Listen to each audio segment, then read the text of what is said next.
Imagine you're carrying 7 stones. You've held them so long, your arms forgot what it feels like to be empty. Each stone has a name. One is the toxic environment you won't leave. Another is the harmful pattern you keep repeating. There's the anger you're still nursing from 3 years ago. The compensation method you reach for every time discomfort appears. The ego you're constantly defending. The mental noise that never stops. And the rigid belief about how life should be. A Buddhist teacher once asked his students to hold stones while he taught. After an hour, their arms ached unbearably. He said, "The stones haven't gotten heavier. You've just been holding them too long." What if freedom isn't about becoming someone else? What if it's simply about releasing what was never yours to carry? Wherever you are right now, whether you can see moonlight or streetlights or only darkness, you're in the right place. If something feels heavy, you're not broken. You're just carrying stones you forgot you could put down. Tonight, we'll explore 7 ancient teachings, not about acquiring anything new, about releasing 7 types of burdens. The Buddha taught that we already have what we seek. It's just obscured, like sky behind clouds. When clouds pass, the sky was always there. The first burden people carry without realizing it is closer than you think.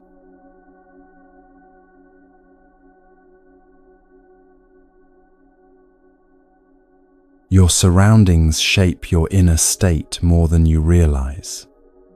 Not just the room you're sitting in right now, though that matters. The people you spend hours with every week, the content you consume before sleep, the conversations that fill your commute, the energy you walk into when you open your front door. All of it seeps in, quietly, constantly. Think of it like osmosis, that process where molecules pass through membranes without you noticing. Your environment isn't something separate from you that you observe from a distance. You're immersed in it, absorbing it, becoming it. The anxious person's anxiety becomes your baseline. The chaotic space's chaos becomes your normal. The angry content's anger becomes your lens.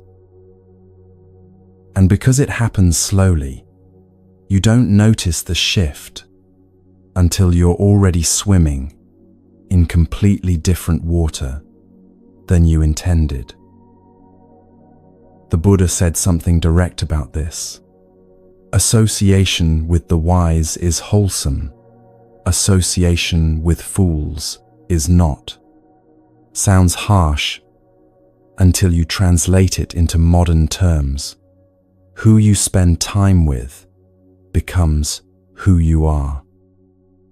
What you consume daily shapes what you think is normal. Where you place your body determines what your mind absorbs. This isn't moral judgment. It's practical observation, like saying water flows downhill or fire needs oxygen. You can't grow orchids in toxic soil, no matter how determined the orchid. You can't stay calm in chaos, no matter how much you meditate. Environment wins. Most people don't notice their environment is toxic until they've been breathing poison for years. It happens gradually, one compromise, one accommodation, one "it's not that bad" at a time. Then one morning you wake up exhausted for no reason you can name, and you don't remember when breathing became this hard. There's an ancient story about someone who learned this the hardest way possible. His name was Sigala, and his father left him everything except the one thing that mattered. Sigala was 23 when his father died. The old merchant had built a modest fortune through decades of careful trading. Silk, spices, precious metals carried along routes from the Ganges to the western seas. He wasn't wealthy by royal standards, but comfortable enough that his son would never worry about food or shelter. On his deathbed, the father called Sigala close. His voice was weak, but the words came clear. "Choose your companions carefully. They're like the water you swim in. Good water makes you stronger. Poisoned water kills you so slowly, you don't notice until it's too late." Sigala nodded, held his father's hand, promised to remember. But grief has a way of making everything feel distant and unreal, and advice from the dying can sound like worry from another era. 3 months after the funeral, Sigala met them at the market. 5 young men his age, dressed well, laughing loud, moving through the stalls like they owned the streets. One of them, Devaka, saw Sigala standing alone and recognized something: fresh inheritance, recent loss, that particular vulnerability of someone trying to figure out who they are now that their parents are gone. "You look like you could use a drink," Devaka said, grinning. "We're headed to Ananda's place.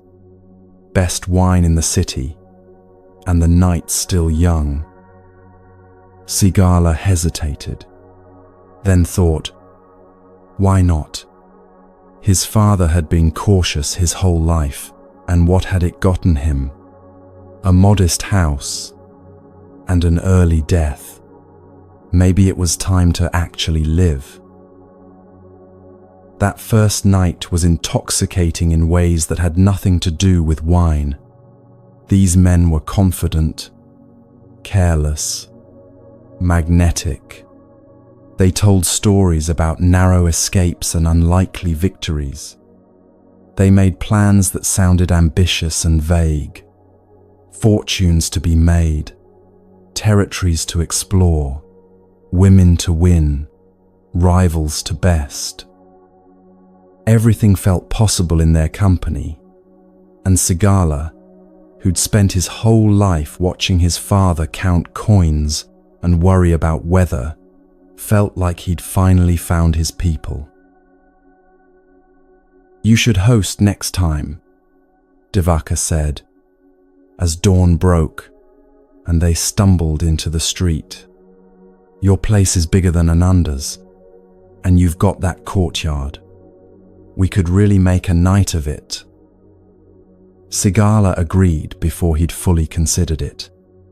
Anything to keep this feeling going, this sense of being alive, being seen, being part of something electric.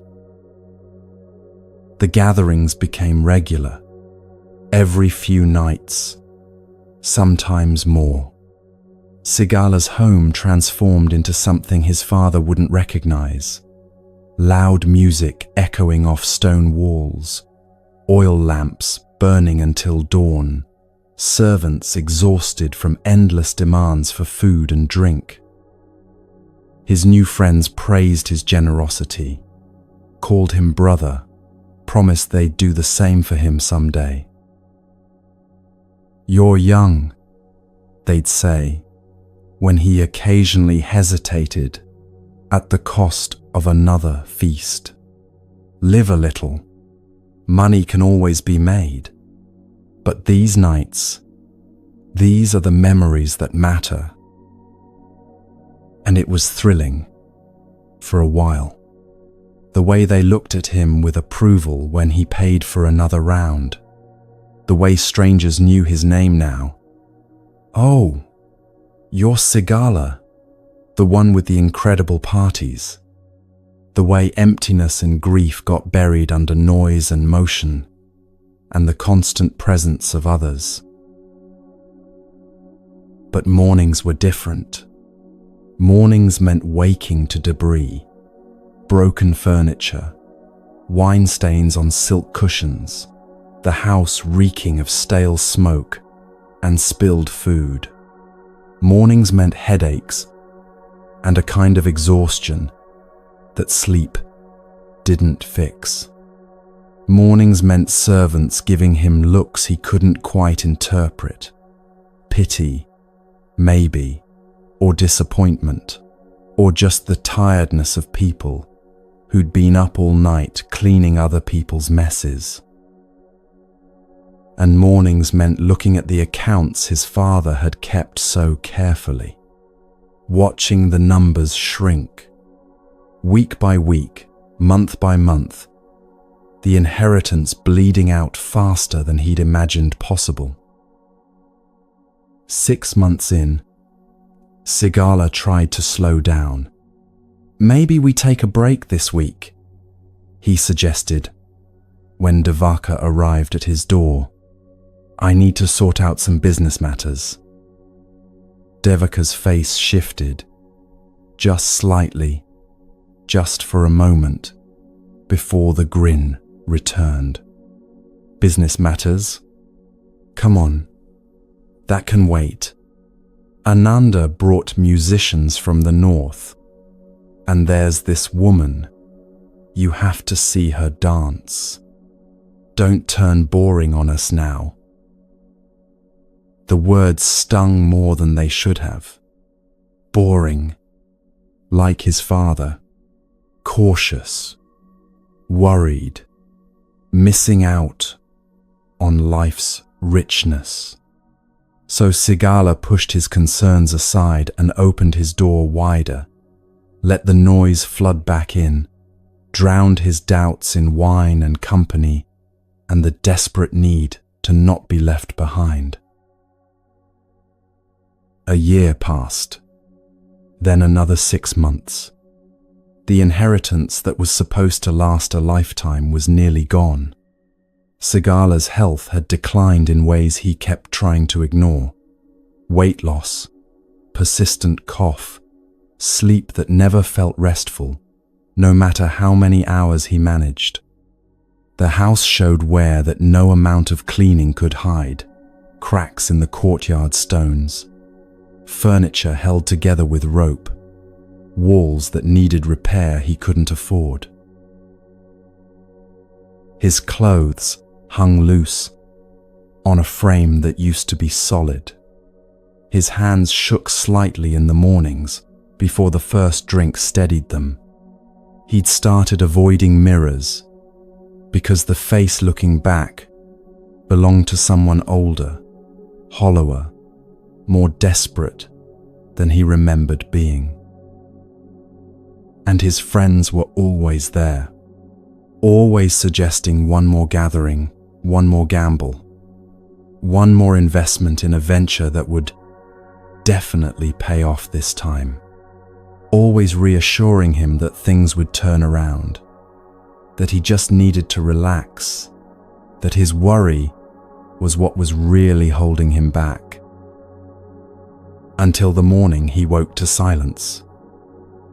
Complete silence. No voices in the courtyard. No servants moving through rooms. No friends sleeping off the previous night's excess. Sigala walked through his house in growing confusion. The servants had left. He'd been unable to pay them for weeks. and they'd finally given up. The last of the valuable furnishings were gone, sold or stolen. He couldn't tell which anymore. And his friends, the brothers who'd promised they'd always be there, had vanished like morning fog when the inheritance finally dried up completely. He stood in what used to be his father's room, now empty except for dust and morning light streaming through broken shutters. Broken furniture leaned against walls. Unpaid debt notices lay scattered on the floor. And in the crushing silence, his father's last words came back with the weight of prophecy. They're like the water you swim in. Sigala sat down in the debris of his life and wept. Not the easy tears of wine-soaked sentiment, but the deep, shaking grief of understanding exactly how he'd arrived here. Each choice suddenly visible in sequence. Every time he'd ignored discomfort, every warning he'd dismissed, every moment he'd chosen noise over silence, because silence meant feeling things he didn't want to feel. He'd thought he was choosing freedom. Turns out he'd been choosing a different kind of prison, one that looked like celebration, but functioned like slow drowning. That afternoon, walking through the city in clothes he hadn't washed in days, he encountered an elderly monk. The man looked familiar, one of his father's old friends, someone who used to visit when Sigala was a child. The monk saw him, stopped, studied his face with eyes that seemed to see everything. He didn't ask what happened. That was written clearly enough in Sigala's appearance. Instead, he asked something simpler. What water have you been swimming in? And Sigala saw it. Completely. All at once. His friends hadn't corrupted him. They'd simply been themselves. And he'd chosen to swim in their water. The environment hadn't been neutral. It had been poison. And he'd drunk it willingly, day after day, until poison felt normal and health felt foreign. The monk didn't lecture, didn't offer solutions or strategies or 10 steps to rebuild your life. Just waited while Sigala stood there, absorbing the full weight of his father's wisdom, now earned through experience instead of received as advice. I need different water, Sigala finally said. The monk nodded. Then find it. What happened next took years. Not because changing environment is complex, but because Sigala had to rebuild everything: work, home, health, reputation, the basic capacity to trust his own judgment.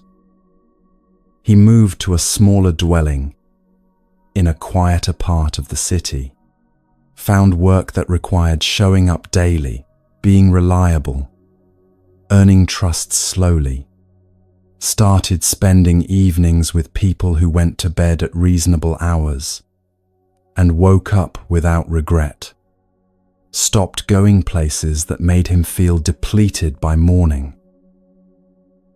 It wasn't dramatic, no single moment of transformation, no sudden enlightenment, just the slow, patient work of changing the water he swam in, one choice at a time. And gradually, So gradually, he barely noticed until he looked back. Each day felt lighter than the last. Years later, someone asked him how he'd turned his life around. Sigala thought about it carefully before answering. It wasn't about willpower. It was about changing the water. Perhaps you've felt this. Spending time with certain people leaves you exhausted in ways that sleep doesn't fix. Scrolling certain content makes your chest tight and your thoughts race. Being in specific spaces, even your own home, makes you hold your breath without realizing it. The Buddha wasn't being judgmental when he talked about choosing associations carefully. He was being practical, like a doctor, warning you not to drink contaminated water. You can tell yourself the water is fine. You can develop high tolerance for poison. But tolerance doesn't mean health. It just means you've gotten used to being sick. This doesn't mean your people are bad or your spaces are wrong. It means paying attention to effects rather than intentions. That friend who's genuinely kind but always leaves you feeling drained, maybe limit that exposure.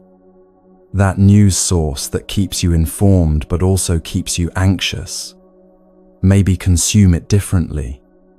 That physical clutter that represents memories but also represents weight, maybe honor the memories differently. Your work environment might be professionally necessary but emotionally toxic. Notice that. Then ask what boundaries might help. Your family gatherings might be obligatory, but consistently depleting. Acknowledge that. Then consider what would make them more bearable. Your social media feeds might be entertaining but also agitating. See that clearly. Then decide if the trade is worth it. One thing. That's all. Just notice one element of your environment that depletes rather than nourishes. Not to judge it, not to wage war against it, just to see it clearly. Then ask, what if you changed just this one element? Not everything, not all at once, just this. What if you spent 15 minutes less with that person who leaves you feeling small? What if you replaced morning news with morning silence? What if you cleaned one corner of one room and noticed how your breathing changes in that space? What if you unsubscribed from that one source that always makes your stomach tighten? Changing environment sounds simple until you try it. Then you discover how much identity gets wrapped up in surroundings. How much fear lives in the gap between familiar poison and unfamiliar health. How voices will say, "Don't turn boring on us now," when you start choosing differently. But here's what the story of Sigala teaches. The water you swim in determines whether you thrive or slowly drown. And you get to choose the water. Not always easily, not always immediately, but you do get to choose. Notice your surroundings right now, not to judge them, just to see them clearly. The sounds around you, the quality of air, the energy that fills this space. Does it help you breathe deeper or make you hold your breath? Even the device you're listening on right now sits within an environment. Is this space where you're resting conducive to rest?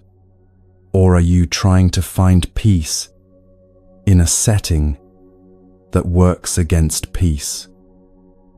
This is the first burden to examine because it's the most visible, the most changeable. Environment sits on the surface. You can see it, touch it, alter it directly. Once external space begins to clear, you can finally see what's happening internally. The patterns you've been repeating, the emotions you've been carrying, the stories you've been believing. But you can't see any of that clearly while swimming in poisoned water. First, you change the water, then everything else becomes possible. Environment is only the first burden. There's something more personal we carry, something that plays out regardless of surroundings, following us from space to space, like a shadow we can't shake. It's quieter than environment, but just as heavy, and most people don't notice they're carrying it until someone points it out directly.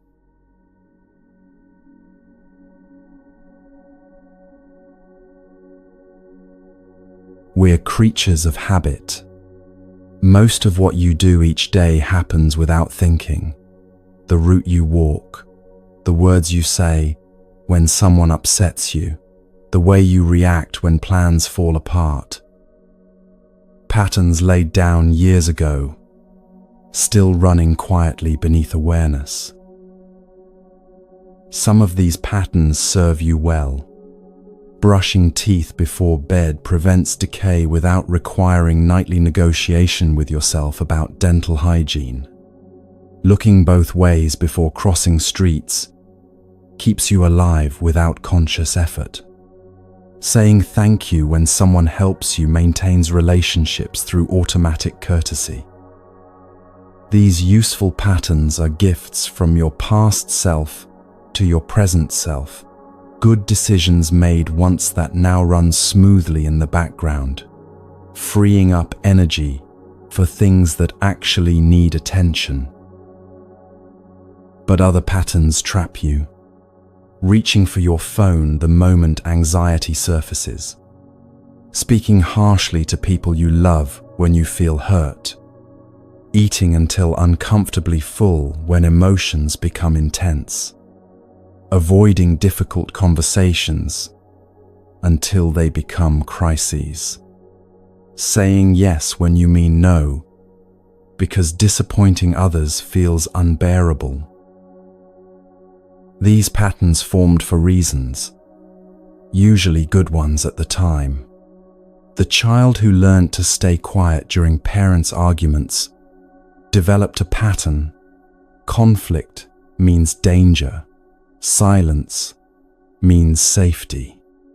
That pattern protected them, but now they're 40, and that same pattern means they can't speak up when colleagues take credit for their work, can't ask for what they need in relationships, can't defend themselves when treated unfairly.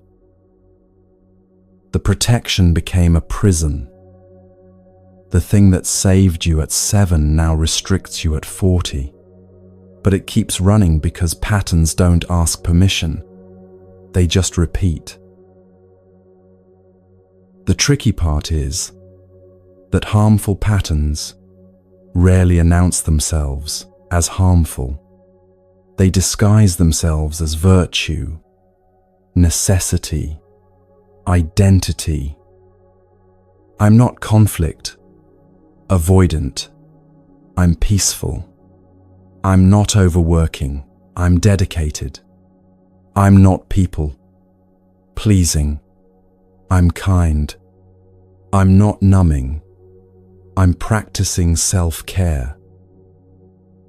The pattern wears whatever mask allows it to continue undisturbed.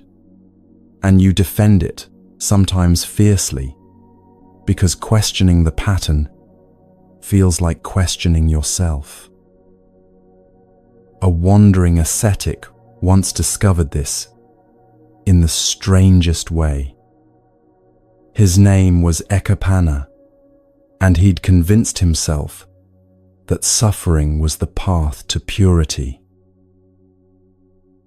Ekapana practiced austerities that made other ascetics wince. He stood on one leg for hours, sometimes entire days, until the standing leg swelled and the raised leg went numb. He exposed himself to elements deliberately, sitting in scorching sun during summer's peak, standing in cold rain during winter storms. He ate almost nothing, a handful of grain every few days, just enough to prevent death, but never enough for actual nourishment. He believed suffering purified the spirit, that the body was an obstacle to transcendence, and the more he punished it, the closer he'd get to liberation. This wasn't random cruelty. He had a whole philosophy supporting it, teachers who'd taught him, texts he could quote. Years passed this way. His body deteriorated visibly, skin stretched over bones, hair falling out, teeth loosening, joints swelling from constant strain. But he told himself this meant progress. The worse he felt physically, the closer he must be spiritually.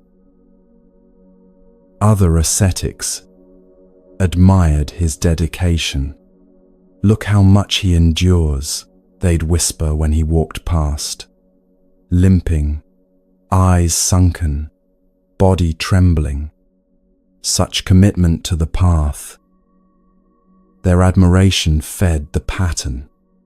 Every time doubt crept in, maybe this isn't working, maybe there's a better way, the admiration from others pushed it back down. He must be doing something right if people respected his discipline. But inside, where admiration couldn't reach, something else was happening. His mind wasn't becoming more peaceful, it was becoming more agitated. Constant pain demanded constant attention. His thoughts raced with suffering, the ache in his leg, the burning in his stomach, the pounding in his head. Where was the peace he'd been promised? Where was the transcendence? He'd wake before dawn, body screaming for rest, and force himself to stand. He'd watch the sun rise through eyes that barely focused, telling himself this discomfort was purification. He'd count the hours until he could allow himself to sit, then feel guilty for wanting to sit, then stand longer as punishment for the guilt. A recurring thought started appearing. Just a little more suffering, then I'll be pure. Another month of this, another year, another decade.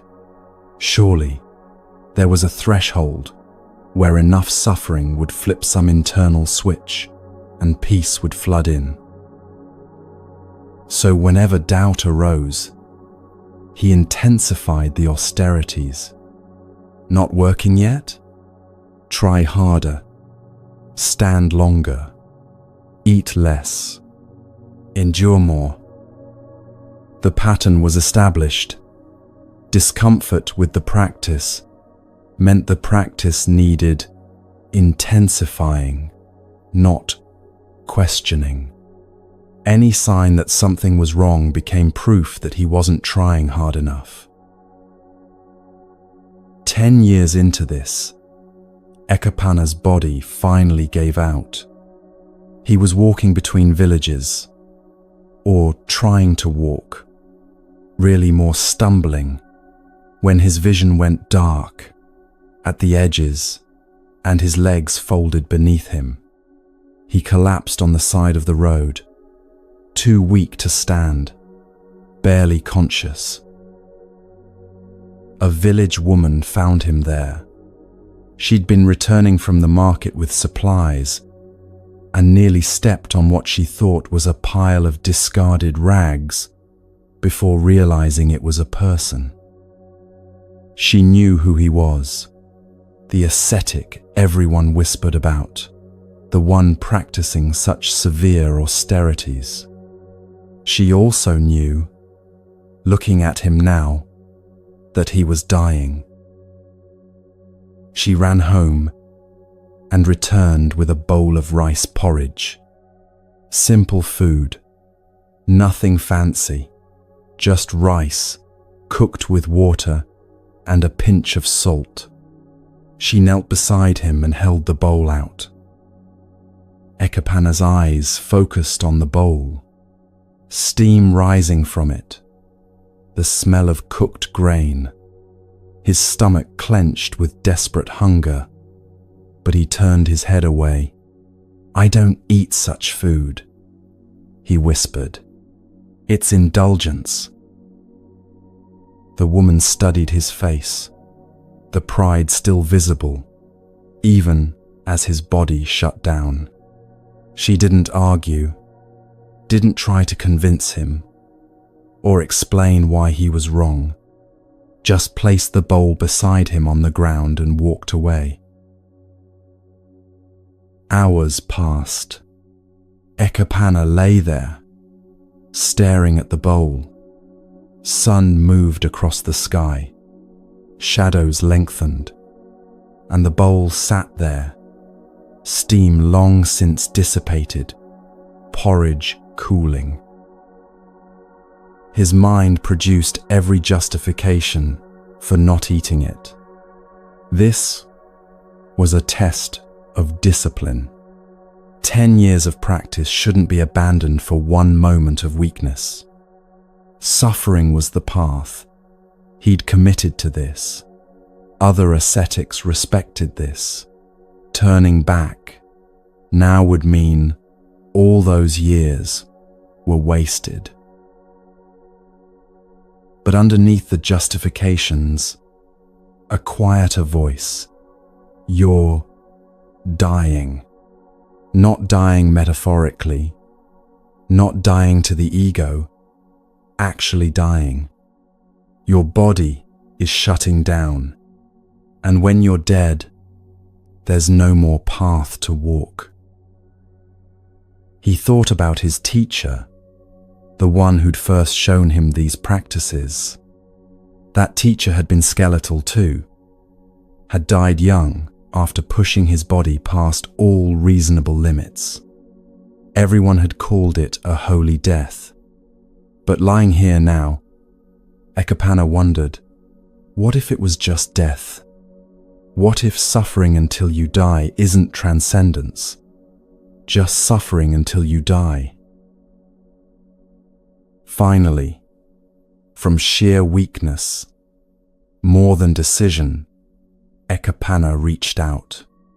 His hand shook so badly, he could barely hold the bowl. He brought one spoonful to his mouth. The taste exploded on his tongue. Not as temptation, not as indulgence, as life. His body recognized nourishment, the way drowning lungs recognize air. He took another spoonful, then another, and with each one, something inside him began to shift.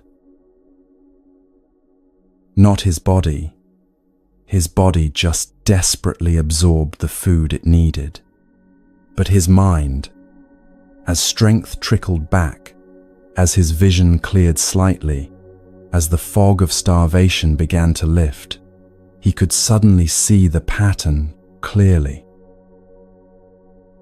10 years, 10 years of increasing suffering, believing that more suffering meant more progress.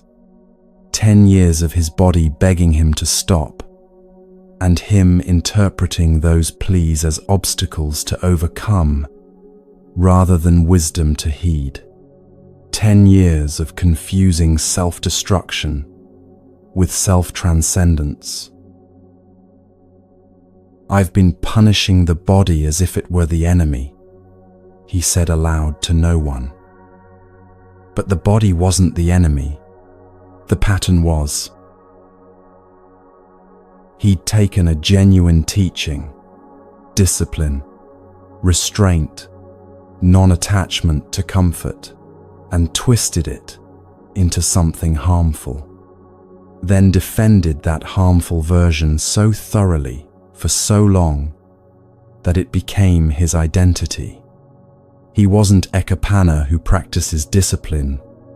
He was Ekapana who suffers more than anyone, and that suffering was his worth.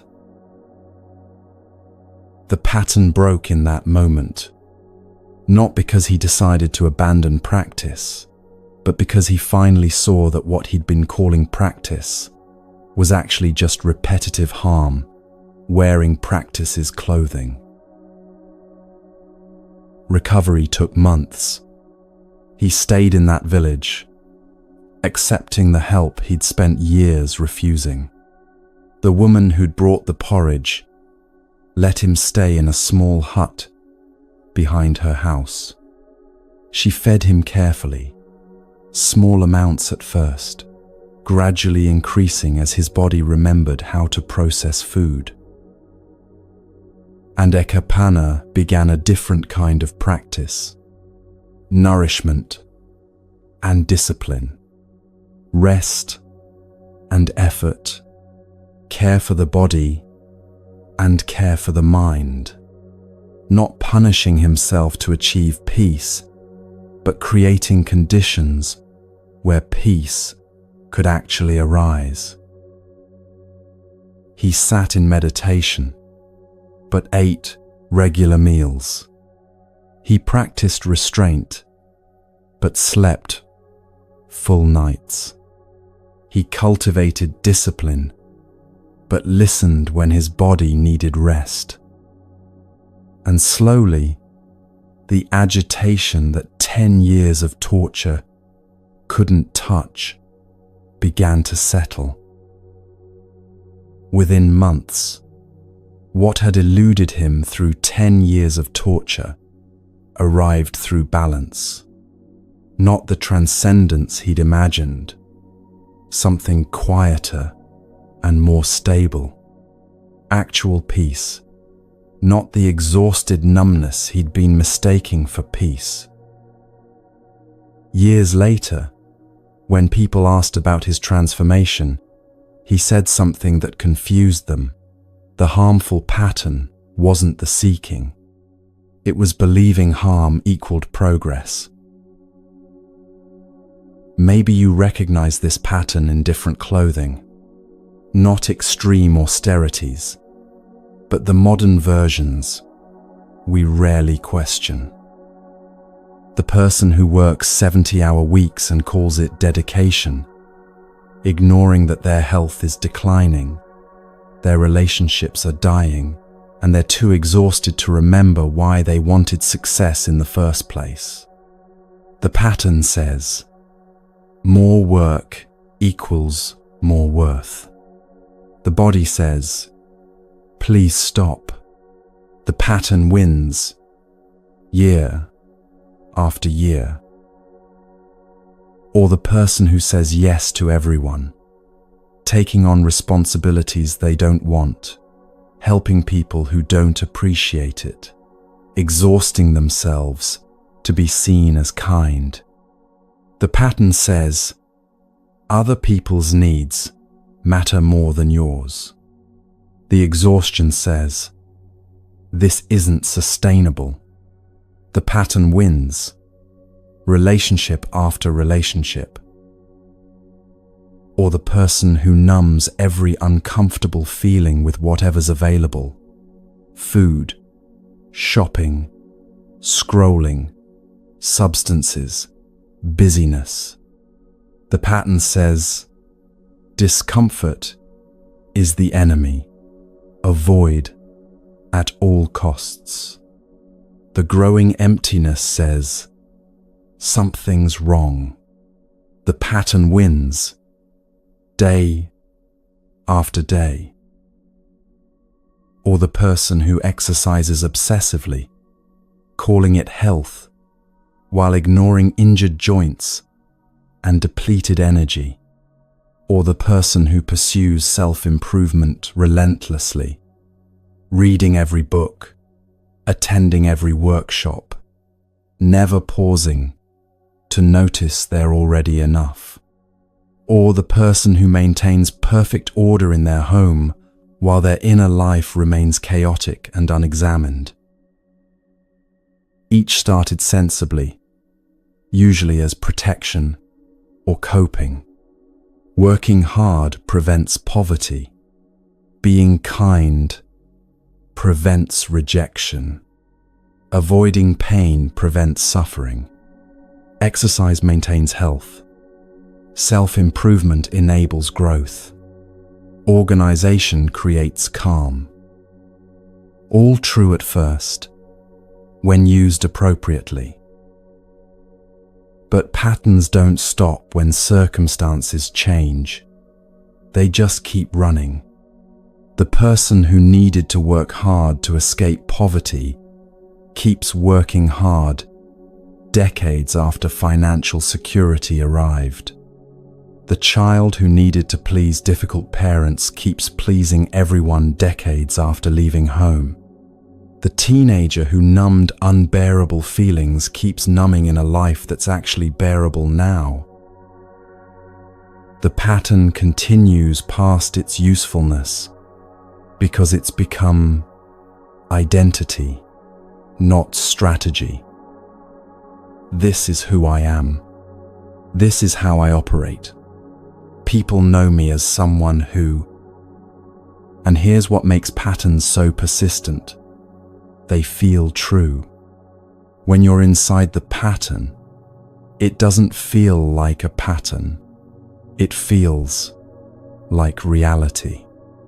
Of course, you need to work this hard. Look at all the responsibilities you have. Of course, you need to say yes to everyone. What kind of person would you be if you said no? Of course, you need to avoid discomfort. Who seeks out pain deliberately? The pattern generates its own justification, creates its own necessity. How do you tell the difference between genuine practice and habitual harm? Ask one question. Does it actually create peace? Not immediately. Medicine can taste bitter. Necessary changes can feel uncomfortable at first. But over time, does this pattern lighten your load or add to it? Does it create more space in your life or fill every space with obligation? Does it make you more available to what matters or more defended against everything? Ekapana thought his suffering was bringing him closer to peace, but it was actually making peace impossible. You can't be peaceful when your body is in constant agony. The overworker thinks their dedication is bringing them closer to security, but it's actually making security impossible. You can't feel secure when you're too exhausted to enjoy what you've built. The people pleaser thinks their helpfulness is bringing them closer to belonging, but it's actually making belonging impossible. You can't belong somewhere when you're never showing up as yourself. One pattern worth examining. Just one. Notice, when triggered, what do you automatically do? Someone criticizes you. Do you immediately defend or attack back, or shut down. Something goes wrong. Do you reach for your phone, or food, or blame? You feel anxious. Do you work harder, or people, please, or withdraw? Watch the automatic response without judging it. Then ask, does this genuinely solve the problem, or just temporarily numb it? Does it make tomorrow easier or harder? Does it create the conditions for peace, or just create the illusion of control? What if that pattern isn't you? What if it's just something you learned a long time ago, and you can unlearn it? Not easily, not overnight, but possible. Sit with this gently for a moment. No judgment about whatever pattern you're seeing. These patterns served you once. They kept you safe when you needed safety, helped you cope when you needed coping, got you through situations that required exactly that response. Honor that. The child who learned to stay quiet during conflict, that pattern probably prevented harm. The teenager who learned to work obsessively, that pattern probably created opportunities. The young adult who learned to numb pain, that pattern probably enabled survival. Now you're just asking, do they still serve, or just repeat? Does the protection still protect, or has it become its own trap? Is the strategy still working, or has it calcified into identity? Sometimes the hardest part isn't breaking the pattern. It's admitting you've been running one, because that means all those years of defending it, all those justifications, all those times you said, "This is just who I am." Maybe that wasn't truth, just habit. But here's what Ekapana learned, and what you can learn too. Seeing the pattern doesn't erase the past. Those 10 years he spent suffering weren't wasted. They taught him exactly what doesn't work, and that knowledge informed everything that came after. Your years running the pattern weren't wasted either. They brought you here, to this moment where you can finally see it clearly enough to choose differently. You've changed your environment, examined your habits. The external shifts are happening. Now comes the internal work. The burdens carried, not in your surroundings, but in your responses, your reactions, your automatic patterns of relating to difficulty. The third burden people carry is an emotion so common, so accepted, we barely notice its weight. It feels like strength, sounds like justice, masquerades as self-respect. But it's actually just another stone you've been holding too long, and your arms are tired.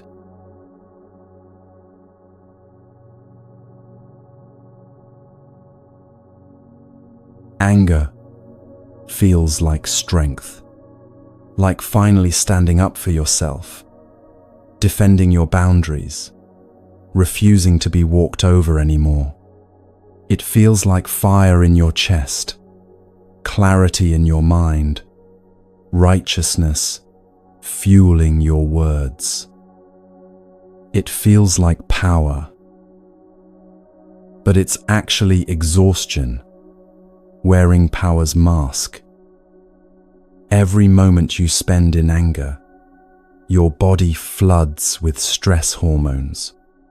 Your heart rate increases, blood pressure rises, digestion shuts down, your immune system weakens. This isn't metaphor or spiritual teaching. It's physiology. Anger costs you physically every single time you indulge it. And the psychological cost runs even deeper. Anger narrows your vision until you can only see the offense, the injustice, the person who wronged you. It hijacks your attention, occupying mental space you need for everything else: work, relationships, rest, joy. Try reading a book while furious. Try being present with your children while rehearsing an argument in your head. Try sleeping while rage loops through your thoughts like a song you can't stop hearing. The Buddha said it plainly. Holding on to anger is like grasping a hot coal with the intent of throwing it at someone else. You're the one who gets burned. Notice what he didn't say. He didn't say anger is wrong, or that you shouldn't feel it, or that feeling anger makes you a bad person. He said holding on to it burns you. The feeling arises naturally when you're hurt or threatened. That's just being human. The question is what you do with it once it arrives. This teaching gets misunderstood in two directions. Some people here don't hold anger and think it means suppress it, deny it, pretend you're not angry when you clearly are. That's just a different trap. Suppressed anger doesn't disappear, it just goes underground and emerges sideways as passive aggression, chronic resentment, mysterious illnesses your doctor can't quite diagnose. Other people here don't hold anger and think it means you have to immediately forgive everyone, accept all mistreatment, become a doormat for anyone who wants to walk on you. Also not what the teaching means. The Buddha was talking about something more subtle, transforming your relationship with anger, not pretending it isn't there, not acting it out immediately, but seeing it clearly enough that you're no longer controlled by it. A nobleman once learned this through the cruelest test imaginable. His name was Paduma, and everything he'd built, reputation, relationships, safety itself, was stripped away by lies. Paduma came from noble birth, but lived more simply than his position required. While other nobles competed for influence and accumulated wealth, he focused on what the Buddha taught: gentleness, patience, equanimity, not as performance, but as genuine practice.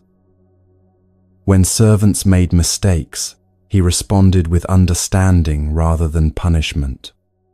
When merchants shortchanged him, he let it go. When people spoke badly of him behind his back, he didn't retaliate. People in the kingdom knew him as someone you could trust, fair in dealings, honest in speech, calm in temperament. Parents pointed him out to their children. See, Paduma, that's what integrity looks like. Which made him the perfect target. Another noble, we'll call him Devadatta, envied everything about Paduma. His reputation, his respect, the way people's faces softened when they spoke his name. Devadatta had more wealth, more land, more influence in court. But he didn't have what Paduma had: genuine regard from others. So Devadatta started spreading rumors, quietly at first, carefully, just planting seeds of doubt. You know, I've heard Paduma's gentleness is actually cowardice.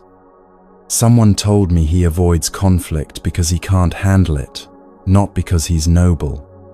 I wonder if his simple lifestyle is actually failed ambition disguised as virtue. The rumors spread the way rumors do, whispered in markets, discussed at dinner tables, repeated until they took on the weight of fact. Within weeks, people who'd respected Paduma started viewing him through this new lens. His gentleness looked like weakness. His patience looked like passivity. His equanimity looked like indifference. Then Devadatta escalated.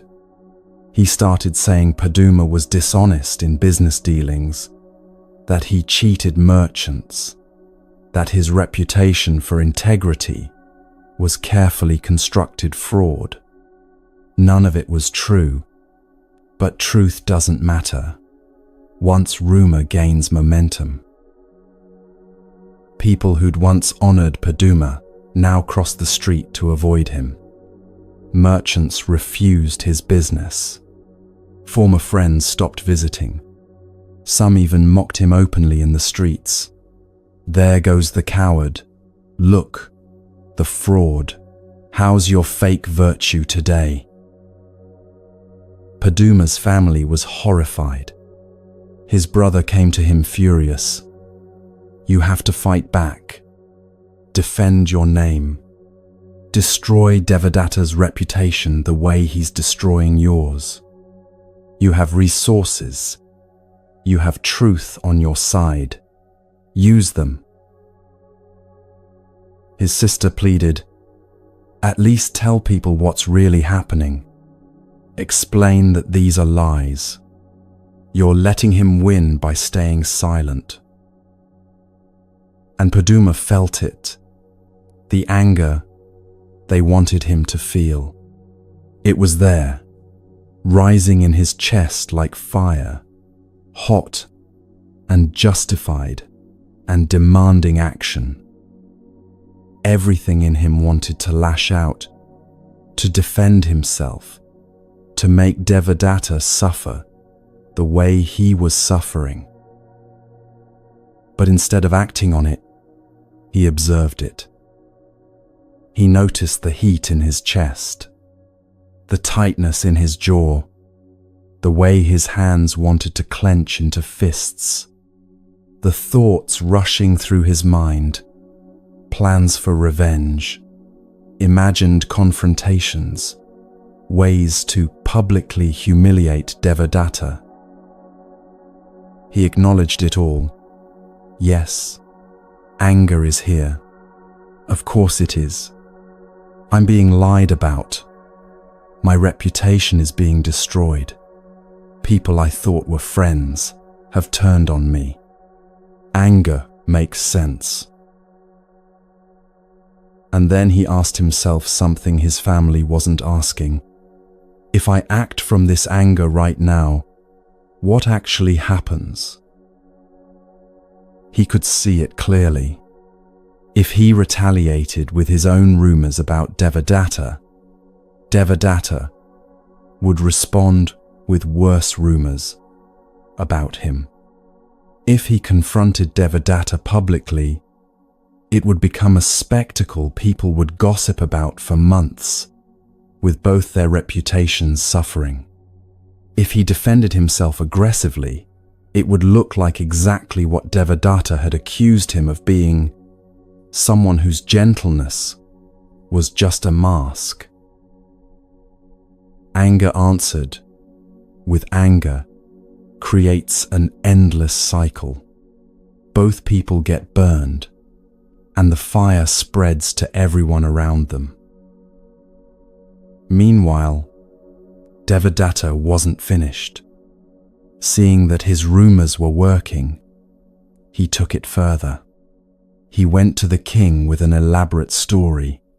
Paduma was plotting treason, gathering supporters to overthrow the throne, using his reputation for virtue as cover for treachery. The king, influenced by Devadatta, and already hearing rumors about Paduma's supposed dishonesty, believed it. Paduma was arrested in the middle of the night, dragged from his home, thrown into prison without trial. In the prison cell, cold stone, iron bars, guards who treated him like a traitor, Paduma faced the deepest test. Everything had been taken from him now, not just reputation, but freedom itself. He was facing execution for treason he didn't commit, based on lies from someone who simply envied him. If there was ever a time for justified rage, this was it. The anger was there, massive and demanding. It wanted him to scream at guards, to curse Devadatta's name, to rage against the injustice until his voice gave out. It wanted him to fantasize about revenge, to plot elaborate punishment, to feed itself until it consumed everything else. Instead, Paduma practiced. Not as a spiritual performance, not to prove anything to anyone, just because the alternative was drowning in rage, and he could see exactly where that led. When anger arose, he observed it, noted it like weather passing through. Anger is present. There's heat. There's tightness. There are thoughts about revenge. He didn't try to make it go away, didn't fight it or suppress it, or judge himself for feeling it. Just acknowledged its presence without feeding it, without rehearsing grievances, without building elaborate stories about what he'd do to Devadatta if given the chance. And gradually, not quickly, not easily, but gradually, the anger lost its power. Like a fire without fuel, it burned itself out. Not because he pretended the injustice didn't hurt, not because he convinced himself it was fine to be falsely imprisoned, but because he saw clearly, anger doesn't correct injustice. It just adds suffering to suffering. He could be angry about being lied about and imprisoned for lies, or he could just be imprisoned for lies. Both situations were terrible, but one was bearable and one wasn't. Days turned into weeks. Paduma sat in his cell, practicing equanimity while his family frantically worked to prove his innocence. Other prisoners, watching him, couldn't understand it. "How are you so calm?" they'd ask. "Don't you want revenge?" "Wanting revenge would hurt me, not Devadatta," Paduma would say. "He's already done his damage. Why should I finish his work by poisoning myself from the inside?" Eventually, truth emerged, the way truth sometimes does, through channels completely unrelated to Paduma or his family. A merchant Devadatta had also wronged came forward with evidence of his schemes. Another noble Devadatta had attempted to manipulate, testified to his methods. The pattern of lies became visible, and suddenly, the king saw what he'd missed. Paduma was released, His reputation was restored. The king publicly apologized. Devadatta was arrested, imprisoned in the same cell Paduma had occupied. People gathered around Paduma, celebrating his vindication. But their celebration felt strange to him. They wanted revenge, wanted Devadatta punished severely, wanted justice that looked like suffering equal to what Paduma had endured. Someone asked him directly, "How did you endure such injustice without hatred? How did you not rage against Devadatta every day in that cell?" Paduma thought carefully before answering, "I endured it precisely by not adding hatred to it.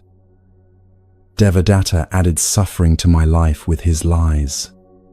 If I'd spent every day feeding my hatred, I would have completed his work. He would have destroyed my reputation from the outside, while I destroyed my peace from the inside. Instead, I chose to let him have only the power he'd already taken and keep my inner life as my own." Someone pressed further, "But doesn't patience mean letting people walk over you?" "No," Paduma said. "Patience isn't passive. It's the active choice not to multiply suffering. I was already suffering from false imprisonment. Adding rage would have multiplied it. Patience meant bearing what had to be borne without adding fuel to the fire." Maybe you're hearing this story and thinking, "That's beautiful, but unrealistic. I can't be that patient. If someone lied about me like that, I'd lose my mind." And you might. Most people would. But here's what this teaching isn't saying. It's not saying you have to be perfect, or that you should let people mistreat you, or that anger is wrong and you're bad for feeling it. Paduma didn't approve of Devadatta's lies. He didn't think imprisonment was fine. He didn't pretend the injustice wasn't happening. He just chose not to poison himself with rage while he was already dealing with the poison of lies. Think about a time someone truly wronged you, not a minor annoyance, an actual betrayal, genuine harm, real injustice. The anger that came was natural, maybe even necessary as initial response. Your body saying, "This is wrong, defend yourself." The question isn't whether you should feel angry. You already do.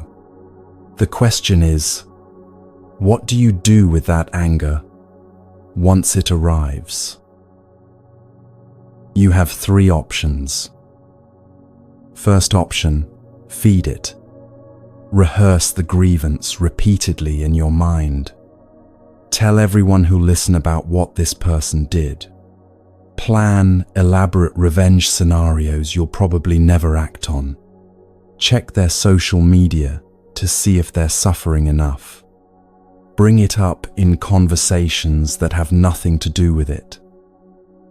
This feels satisfying temporarily, like scratching an itch.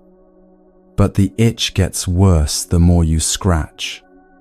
The anger grows, takes up more space, requires more feeding, until it's no longer an emotion you're feeling, but an identity you're living.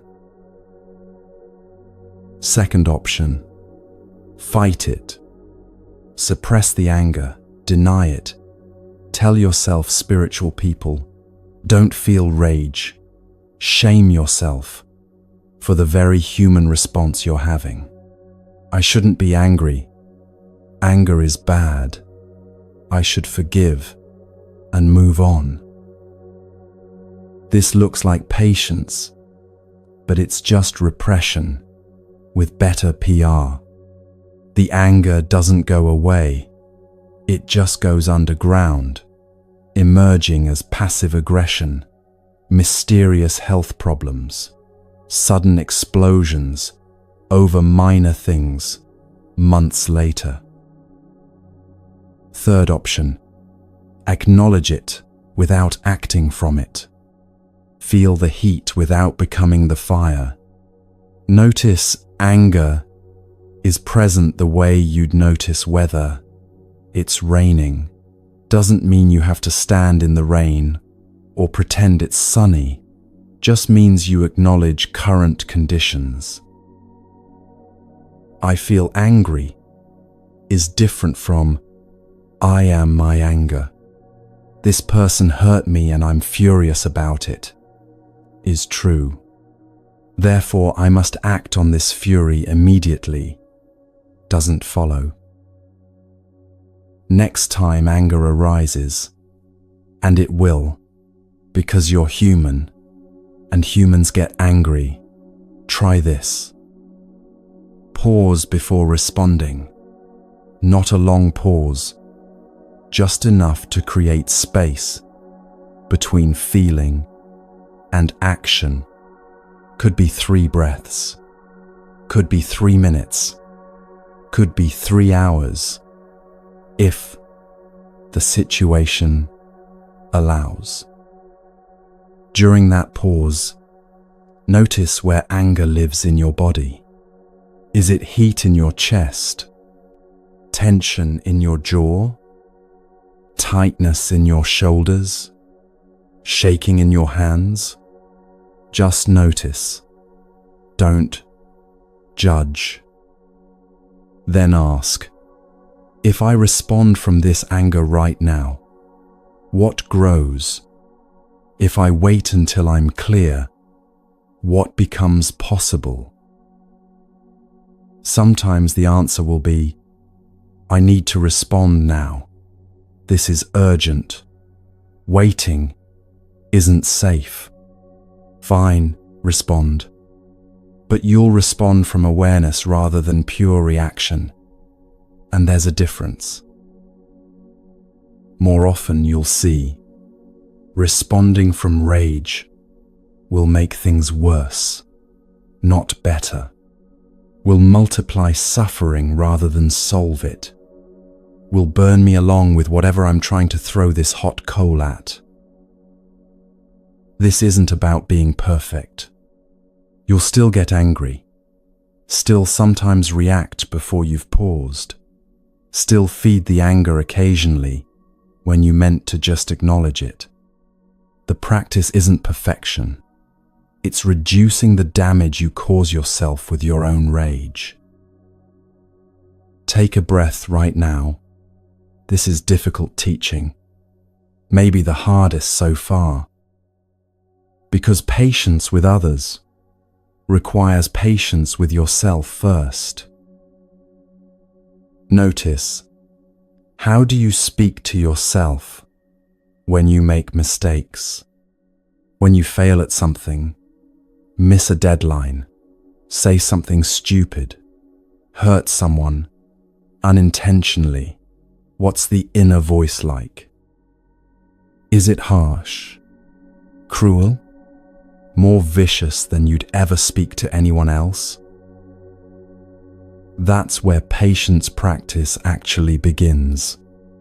Not with the person who cut you off in traffic or the colleague who took credit for your work, with yourself, in the privacy of your own mind, in how you treat your own mistakes and limitations. You've released your toxic environment, examined your harmful patterns, and now you're beginning to transform your relationship with anger. These are visible burdens, heavy ones you can feel when you're carrying them. But there's a subtler burden many people carry without even knowing it's there. It disguises itself so cleverly as solution, that we rarely recognize the trap. It promises satisfaction while delivering only more hunger. And it's probably operating in your life right now, quietly, beneath awareness.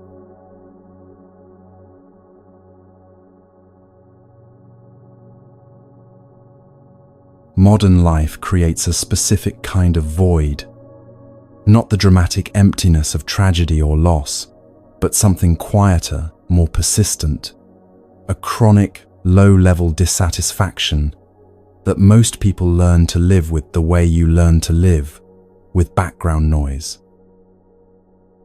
Disconnection from genuine community, despite being more connected than ever. Purposelessness underneath the busy schedule.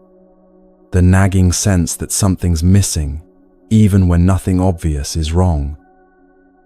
You have a job, a home, people who care about you, reasonable health, all the pieces that should add up to satisfaction. Yet satisfaction doesn't arrive. So we compensate. We fill the void with things never designed to fill it.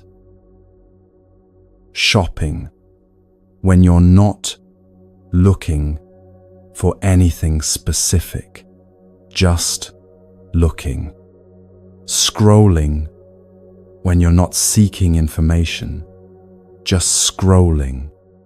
Eating when you're not hungry, just uncomfortable. Achieving when you don't need the achievement, just the validation it might bring. Pursuing romance not because you genuinely connect with someone, but because being alone feels unbearable. Staying constantly busy, because stopping means feeling things you'd rather not feel. None of these things are inherently bad. Shopping provides what you need.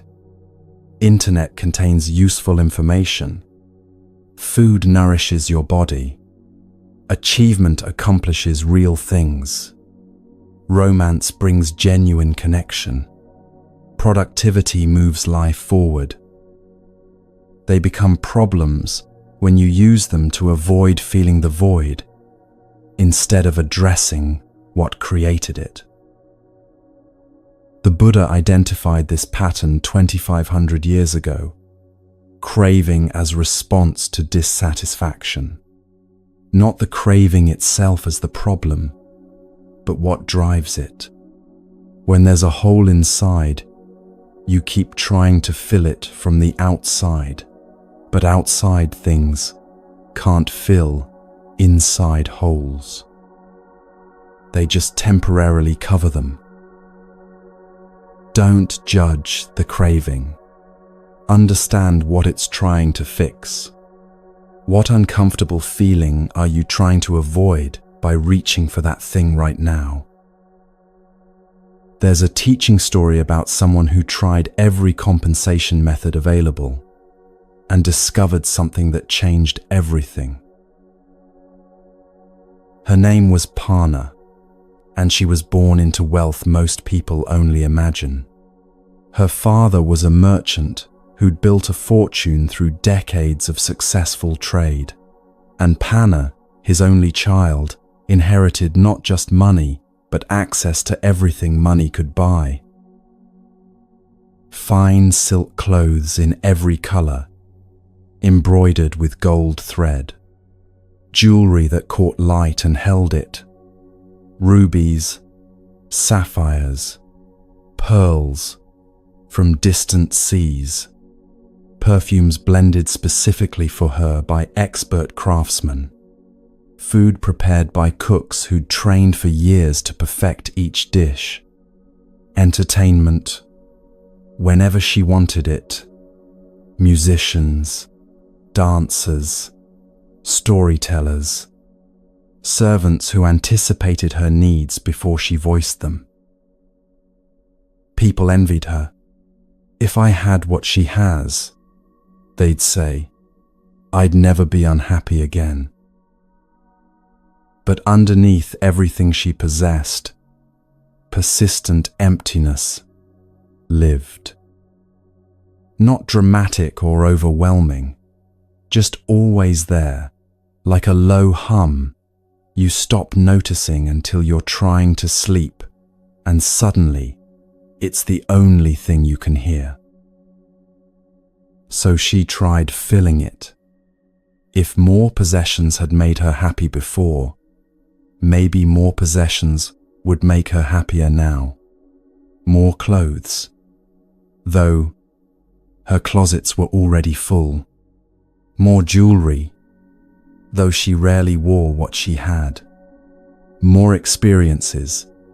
She attended every gathering, every performance, every event where important people might be, hoping that maybe this one would finally satisfy her. Each new thing brought a brief lift. The moment of acquisition felt good, choosing the item, completing the purchase, bringing it home, showing it to friends. For a few hours, maybe a day, the emptiness receded. Then it returned, deeper than before, like a tide, coming back, stronger. A pattern established itself so gradually she didn't notice it forming. Notice emptiness. Feel discomfort of that emptiness.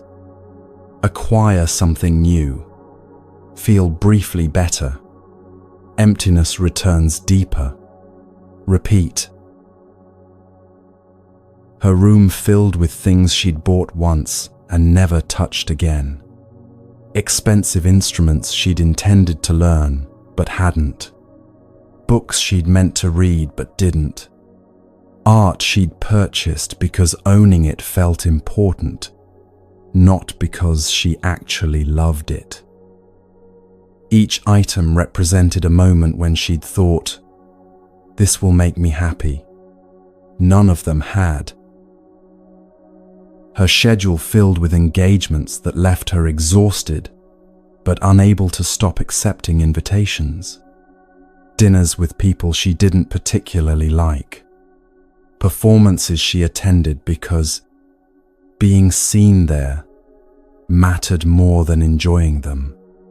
Parties where she smiled until her face hurt and came home feeling lonelier than if she'd stayed alone. She knew, somewhere, that this wasn't working, but knowing didn't stop the pattern.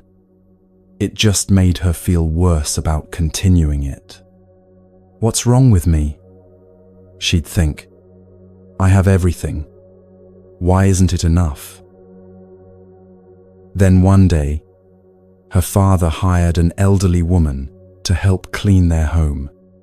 The regular servants had too much work, and this woman, bent with age, hands rough from years of labor, arrived early one morning to help with the rooms. Pana watched her work in her room, moving slowly among all the unused possessions. The woman didn't rush, didn't seem bothered by the slow pace her body required. She hummed quietly while she worked. Not a tune anyone would recognize, just a sound of contentment. This bothered Pana more than it should have. This woman had nothing. Worn clothes, calloused hands, a life of service and labor. Yet she seemed genuinely at ease, in a way Pana, surrounded by luxury, never felt. "How can you be content with so little?" Pana asked, before she'd fully decided to speak. The old woman paused in her work, looked at Pana with eyes that had seen a lot of years. "What is there to be discontent about?" she asked, genuinely curious. Pana gestured at her own opulence, the silk clothes, the jewelry scattered on tables, the expensive but ignored possessions filling every surface. But don't you wish for more? For what I have? For comfort and beauty and freedom from labor? The woman smiled, not condescending, just amused. I have food to eat when I'm hungry. I have shelter that keeps rain off my head. I have work that's useful. Someone needs these rooms cleaned, and I can clean them. My needs are met. What more should I wish for? Parna felt frustration rising. This seemed like willful ignorance of reality. But surely there's something you want that you don't have, she pressed. Everyone wants something. The woman considered this seriously, not dismissing the question. I suppose, she said slowly, I want what I already have, and I have it, so I'm content. This confounded Parna completely. It sounded like circular logic, a trick of words that didn't mean anything real. You can't want what you already have. Wanting means lacking, means reaching for what's absent. But over the following weeks, as the woman continued working in their home, Parna found herself watching her, studying the way she moved through her day with steady energy that never spiked into excitement or dropped into despair, the way her face looked peaceful even when doing tedious work, the way she seemed genuinely present with whatever she was doing, not rushing through it to get to something better. Parna had everything this woman didn't have, yet the woman possessed something Parna had never managed to find: genuine ease. One evening, sitting alone in her room surrounded by possessions she'd acquired to fill the emptiness, Parna finally saw it.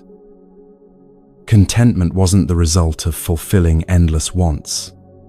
It was seeing that enough was already here. Not resignation. I guess this is all I get. Recognition. This is actually sufficient. The void she'd been trying to fill with more clothes, more experiences, more approval, more everything. What if it wasn't actually a void? What if it was just space?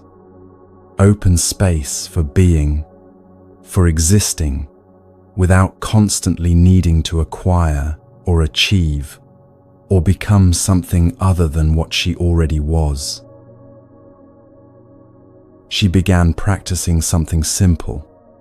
Before acquiring anything, whether an object, an experience, an engagement, she'd pause and ask, is this a genuine need or compensation for an uncomfortable feeling? If it was genuine need, she needed new shoes because old ones were worn through. She needed food because she was hungry. She'd get it without guilt. But if it was compensation, she wanted new shoes because feeling inadequate, and new shoes temporarily fixed that. She wanted food because loneliness felt unbearable and eating numbed it. She'd try something radical. She'd feel the uncomfortable feeling instead of running from it.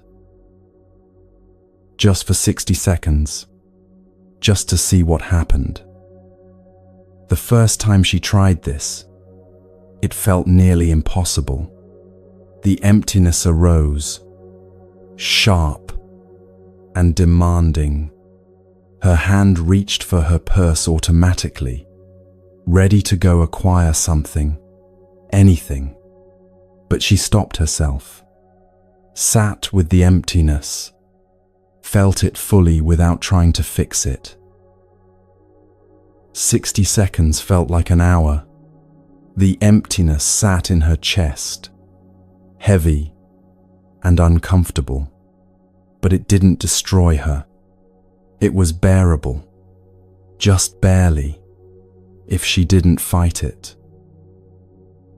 And underneath the emptiness, she noticed something she'd never let herself notice before, a kind of stillness, like the space beneath waves, where water moves but doesn't churn.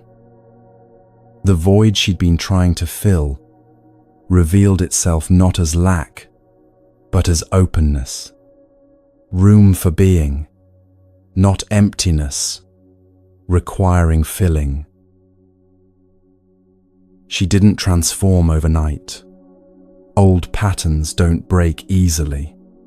Many times, she still reached for the familiar compensations, shopping when uncomfortable, seeking approval when uncertain, staying busy when scared of stopping. But gradually, the grip loosened. She could feel the urge to compensate, and sometimes choose differently. Could recognize, I don't actually want this thing. I just want to not feel what I'm feeling, and let the urge pass without acting on it. Months later, the old cleaning woman was working in her room again. Parna, sitting quietly, rather than rushing to another engagement, watched her move with that same peaceful presence. I think I understand now, Parna said. What you said about wanting what you already have. The woman looked up, smiled. What changed? I stopped trying to fill the space, Parna said. Turns out it was never empty. Maybe you recognize this pattern wearing different masks. This teaching gets misunderstood as anti-pleasure or pro-deprivation, like the Buddha wants everyone living in bare rooms, eating only rice. Not what it means. Parna didn't become an ascetic after her realization. She still wore nice clothes and ate good food, and attended gatherings with friends. She just discovered the difference between enjoyment and compensation. Enjoyment is genuine appreciation of what is. The meal tastes good. You're hungry. Eating satisfies that hunger. That's wholesome. You see something beautiful and pause to appreciate it. That's wholesome. You spend time with people you genuinely like. That's wholesome. Compensation is attempting to fill an inner void with outer things.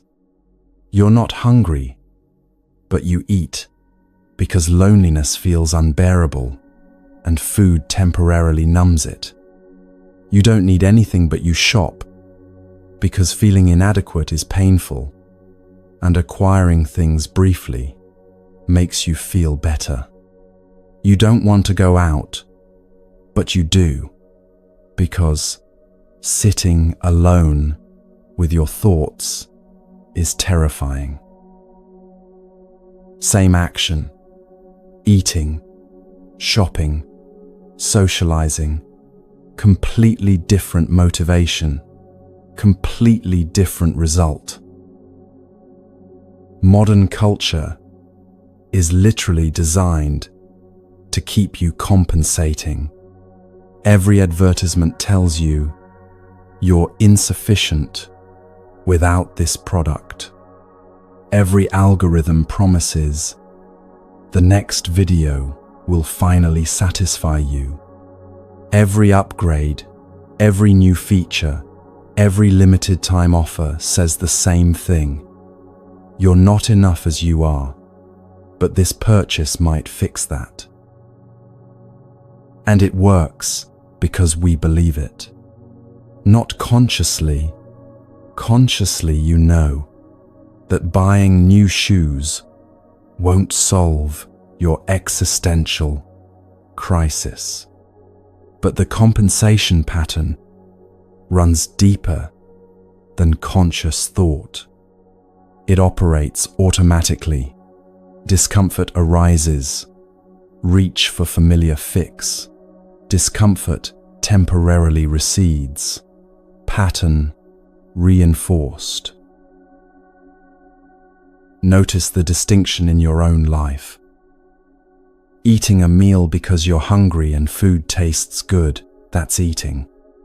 Eating to avoid feeling lonely, or bored, or anxious, that's compensation. Buying something you'll genuinely use and enjoy, that's a purchase. Shopping to feel temporarily better about yourself, that's compensation.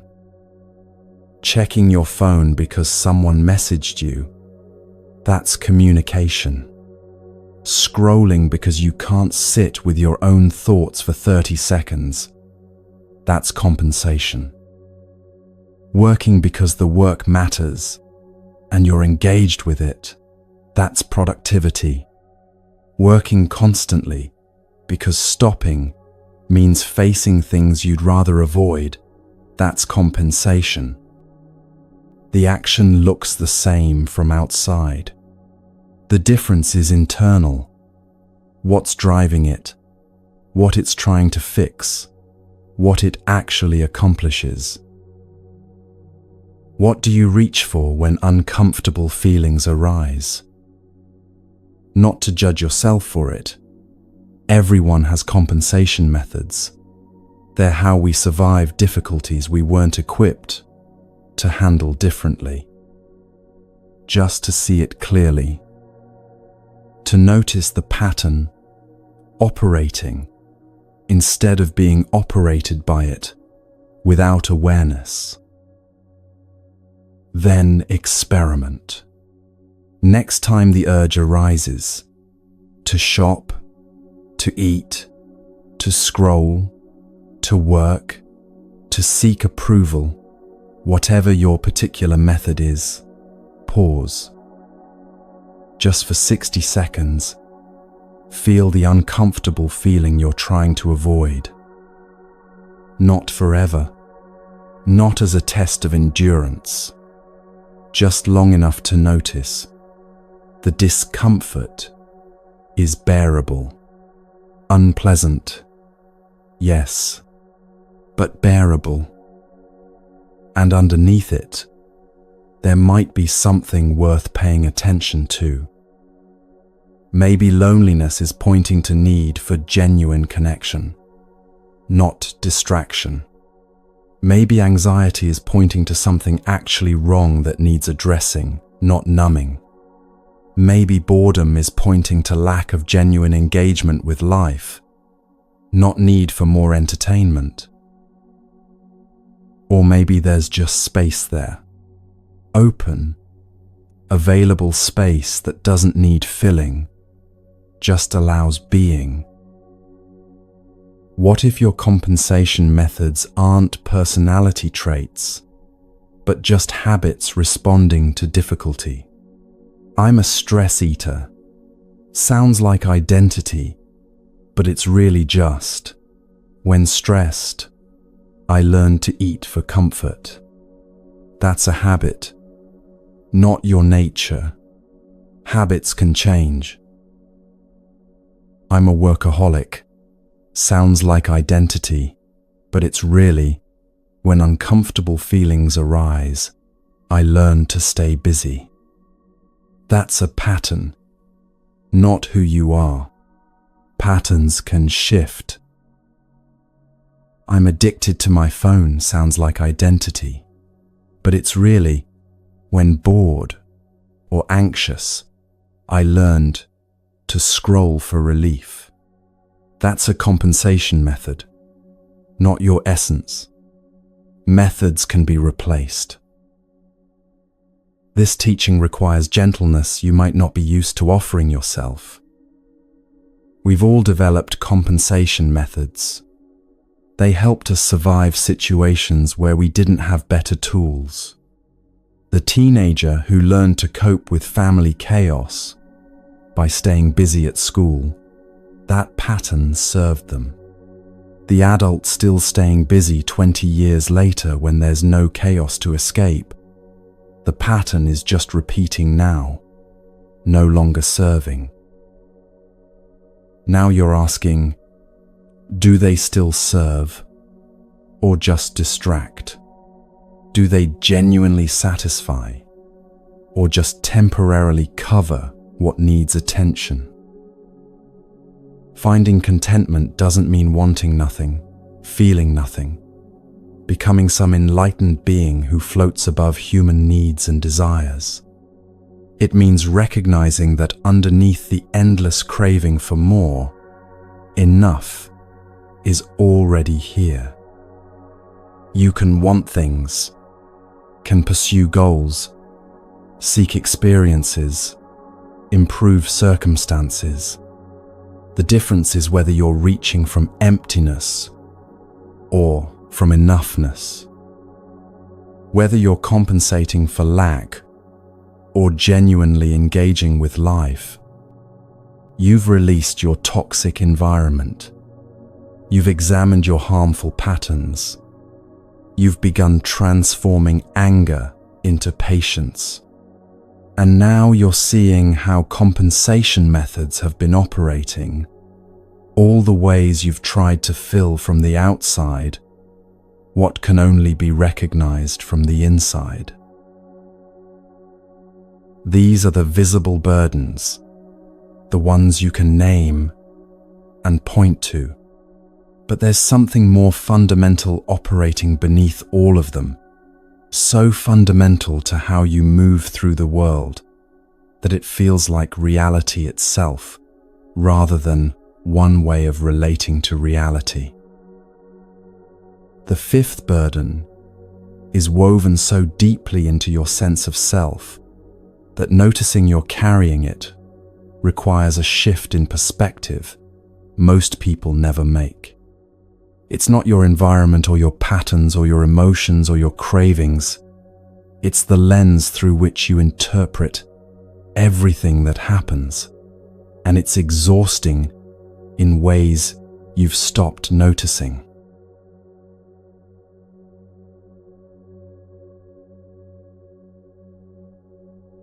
The ego isn't bad. It's a survival mechanism that helped our species evolve. The capacity to distinguish self from other, to protect your interests, to maintain boundaries. These are useful functions.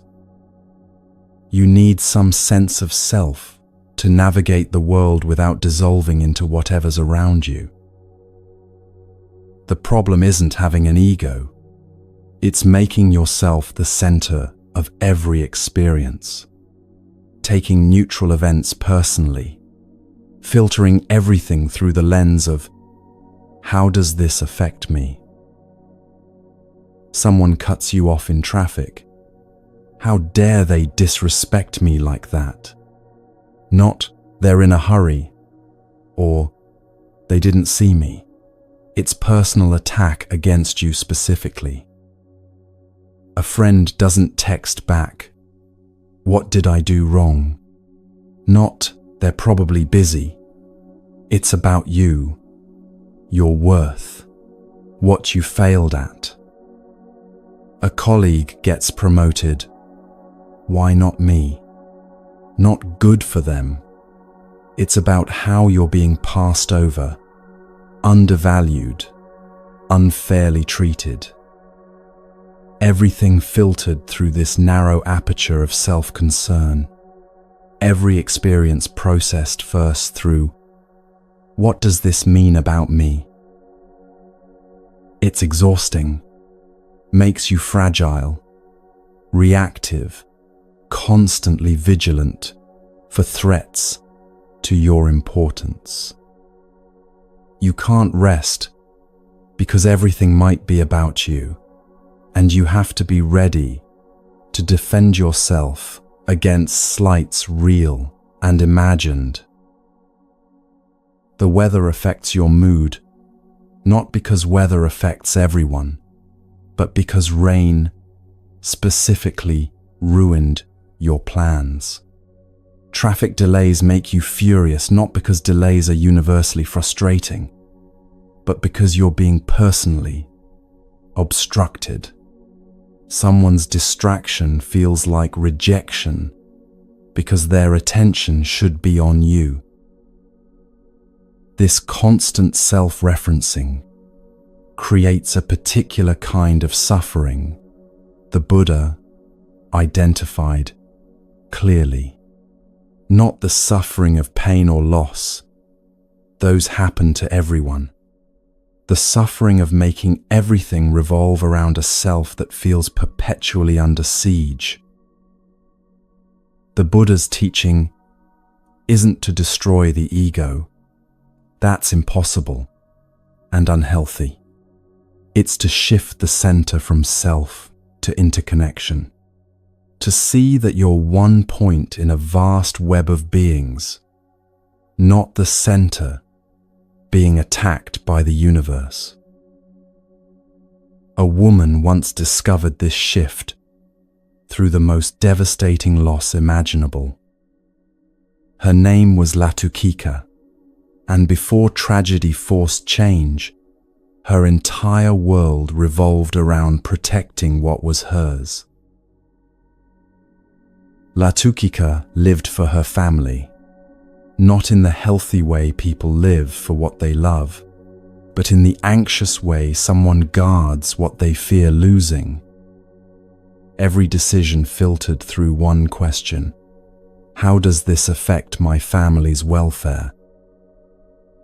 She was protective to the point of suffocation. Her children couldn't play with certain neighbor kids. Those families weren't careful enough, might introduce bad influences. Her husband couldn't take business opportunities that required travel. Being away from home meant losing control over family safety. Her elderly parents had to follow strict routines she'd established. Deviation meant risk she couldn't tolerate. "My children must succeed," she'd say. Not "children should be supported."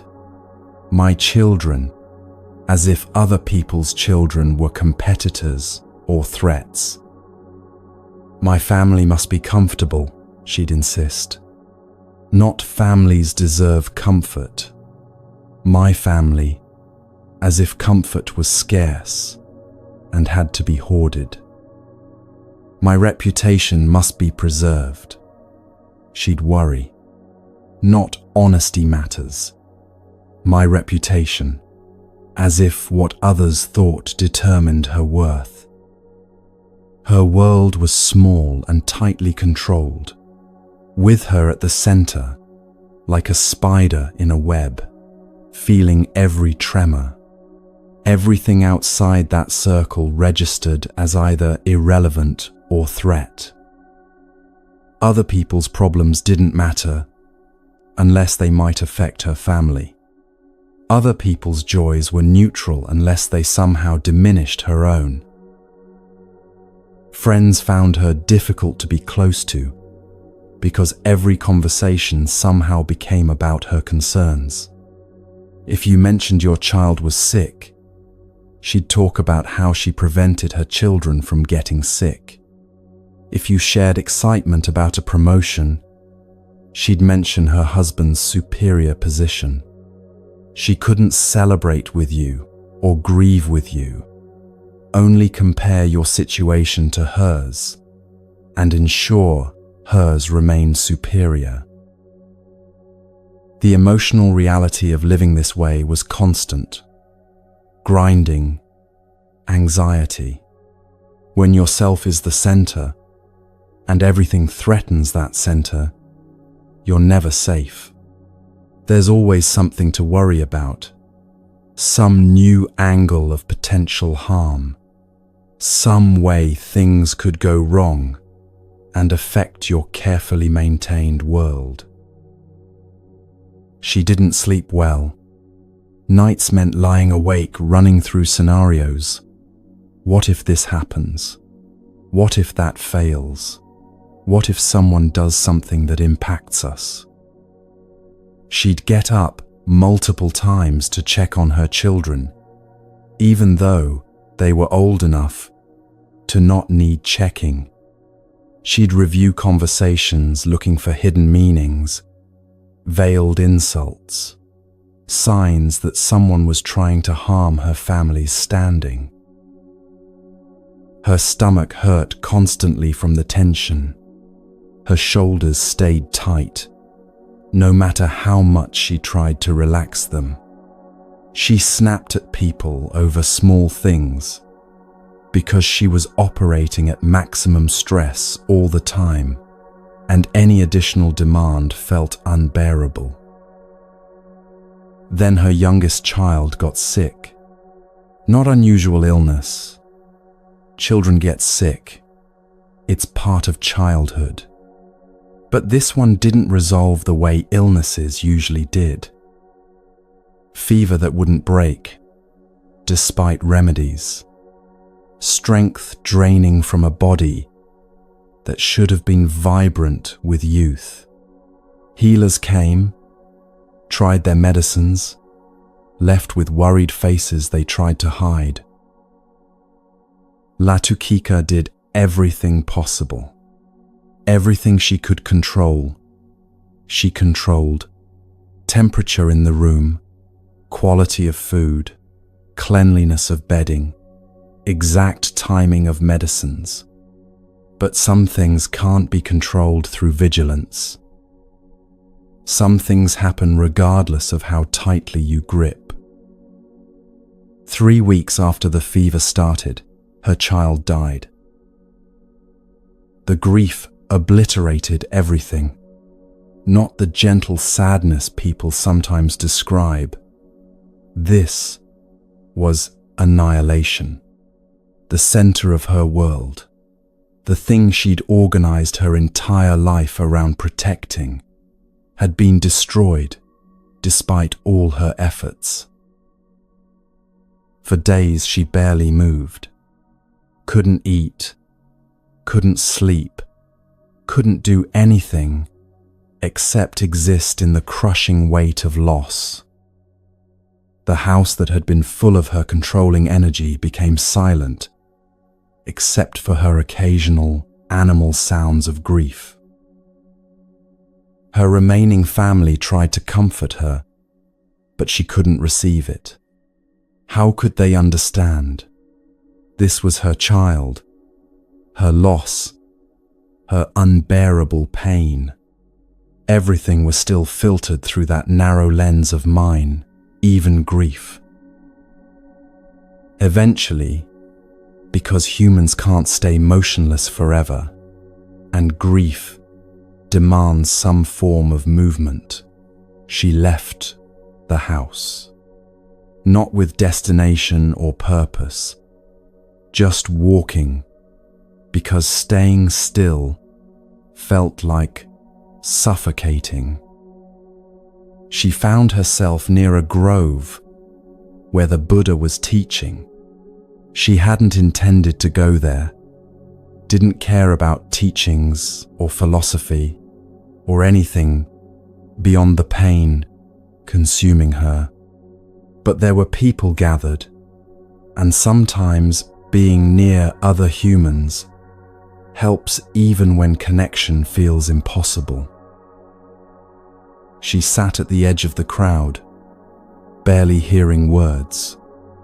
The Buddha was talking about suffering, about illness and death, as conditions all beings face. Standard teaching she'd probably heard before and dismissed as obvious. But something penetrated the grief this time. One phrase, "Every being who lives will experience loss illness, death. Wait, every being? She looked around at the faces near her. Old man sitting to her left, deeply lined face. He'd probably buried children, maybe grandchildren. Young mother with infant on her lap. She probably lived in terror of exactly what Latukika had just experienced. Middle-aged merchant behind her. He'd lost parents, siblings, friends. Each person here carried their own version of what she was feeling. Not the same losses, but the same shape of grief. The same devastating experience of loving something and losing it. Something shifted. Not the grief that remained massive, crushing, real, but the framing around it changed. This wasn't the universe punishing her specifically. Wasn't about her worth or her failures, or whether she'd controlled things correctly. It was what happens in a world where everything that arises eventually passes, where every being faces the same fundamental vulnerabilities. Her grief didn't diminish, but the extra weight, the why me, the what did I do wrong, the how is this fair, that started to lift. Not because she had answers, but because she saw those questions came from the same egocentrism that had made her life so anxious before this happened. She kept sitting as the teaching continued, started actually hearing what was being said, instead of being trapped entirely in her own experience. The Buddha talked about how we all suffer, and how that shared suffering could become the basis for connection rather than isolation. How recognizing your pain in others' faces opens something that self-centered fear keeps closed. Latukika began noticing others' pain, not just her own. The old man's stiffness, when he stood, suggested joints that hurt constantly. The young mother's exhaustion showed in how she held her baby, tender but depleted. The merchant's worry creased his forehead even when he smiled. Each person carrying their version of difficulty, each one navigating a life that included loss and fear and uncertainty. Her suffering wasn't special or unique. It was the universal condition she'd previously only noticed when it affected her circle. Natural compassion arose, not forced, not performed, just the organic response to recognizing suffering and seeing it clearly. If I hurt this much, and this old man has probably hurt this much, multiple times, then, if this young mother fears what I just experienced, if all of us are navigating the same fundamental vulnerabilities, then the lens shifted from how does everything affect me to we're all in this together. Over following weeks, Latukika's grief continued. Losing a child isn't something you get over. It's something that changes you permanently. But alongside the grief, something else grew. She started noticing her elderly neighbor struggling to carry water. Before, she would have seen this only if it somehow threatened her interests. Now, she saw it as shared difficulty, Getting older is hard. Watching your body weaken is frightening. Needing help is humbling. She offered to help. She started listening when her friend talked about her troubles. Before, she would have redirected conversation to her own concerns or offered advice designed to make the problem go away quickly so she could return to her worries.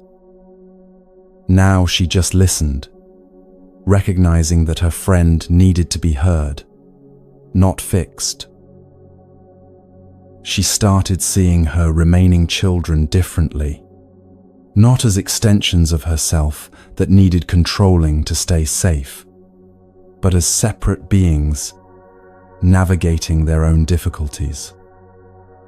Her protective urges remained. Parents don't stop caring, but they shifted from suffocating control to supportive presence. This didn't fix her loss, didn't bring her child back or erase the pain, but something strange happened as her circle of care expanded beyond self-centered concerns. The self-centered pain that had felt unbearable became bearable. Not because it got smaller, but because she wasn't relating to it through the lens of, why is this happening to me? Just, this is happening, as it happens to all beings. That shift, from personal attack to universal condition, changed everything about how she carried the grief. Maybe you're recognizing this pattern in quieter forms. Not the dramatic loss Latukika faced, but the constant self-referencing that exhausts you daily. This teaching gets misunderstood as think about others instead of yourself, like you're supposed to abandon your own needs and become some selfless saint who never considers what you want or need. Not what it means. The teaching is subtler than that, not replacing one center with another, seeing that there is no fixed center, just an interconnected web where everyone affects everyone else. When you're hurt, the egocentric response is, this is happening to me.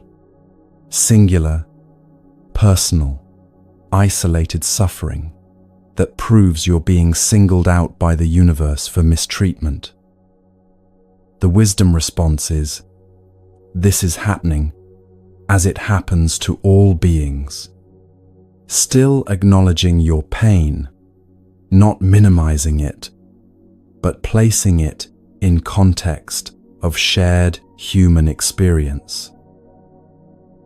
This doesn't diminish your pain. Actually, removing the extra layer of why me often makes the original pain more bearable.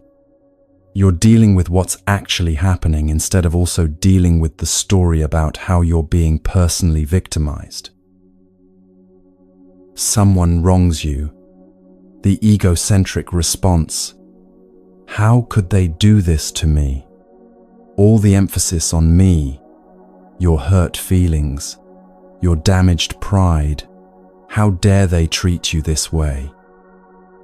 The compassionate response, what suffering in them led to creating suffering for others? Not excusing the harm, not saying it's acceptable, just recognizing that hurt people, and understanding this doesn't require approval. Both perspectives can coexist. They hurt me, and they probably hurt others too, which suggests they're operating from their own pain. You can hold them accountable and recognize their behavior as symptom of their difficulty. The difference is, the second perspective doesn't add the extra drama of wounded ego, doesn't make you the main character in a tragedy where the universe conspires against you specifically, just recognizes harm happened, needs addressing, and also exists in larger context of beings creating suffering because they're suffering. There's important distinction between healthy self-care and egocentrism. Self-care says, I need rest, boundaries, nourishment, recognizing your genuine needs and meeting them appropriately. This is wise, necessary, not selfish. Egocentrism says, my needs matter more than everyone else's, demanding special treatment, expecting others to accommodate you while you accommodate no one, making every situation about how it affects you. This creates suffering for you and everyone around you. You can take care of yourself while recognizing others also need care. Can set boundaries while respecting others have boundaries too. Can prioritize your well-being without making your well-being the only thing that matters. Notice egocentrism operating in your daily experience. Count how many thoughts start with I, me, my, mine, mine. Not to judge yourself, just to see the pattern. You might be surprised how much mental energy goes to self-referencing thoughts. Then experiment with reframing just one. Take something you're experiencing as my problem and reframe it as a problem humans face. I'm anxious about this deadline becomes deadlines create anxiety for people. Same experience, different framing. One makes you the center under attack. The other recognizes shared difficulty. I'm hurt that they didn't invite me becomes not being included hurts. Still acknowledging the pain, but removing the extra layer of personal offense. Why is this happening to me? Becomes, this is difficult, as many things are difficult for beings. Not minimizing, universalizing. Notice whether this makes the experience heavier or lighter. Often, removing the personal drama actually makes the underlying difficulty more manageable. What if you're not the center being attacked by the universe? What if you're one point in a vast web of beings, all navigating difficulty together? Does that thought create more pressure or less? This teaching asks something genuinely radical. Not be selfless. That's impossible and unhealthy. Trying to erase your needs completely just creates different problems. It asks you to see beyond self as center, without losing sight of self as valid point in the web. You matter, and you're not the only thing that matters. Both true, simultaneously. The paradox is that when you stop defending your ego constantly, you actually become more resilient, not less. When not everything is personal attack requiring defense, You have energy for what actually needs attention. Rain delays your plans. Before, why does this always happen to me? After, rain delays plans. That's what rain does. Second framing doesn't make you victim, doesn't require taking it personally, allows you to just deal with what's actually happening. Someone's distracted when you're talking.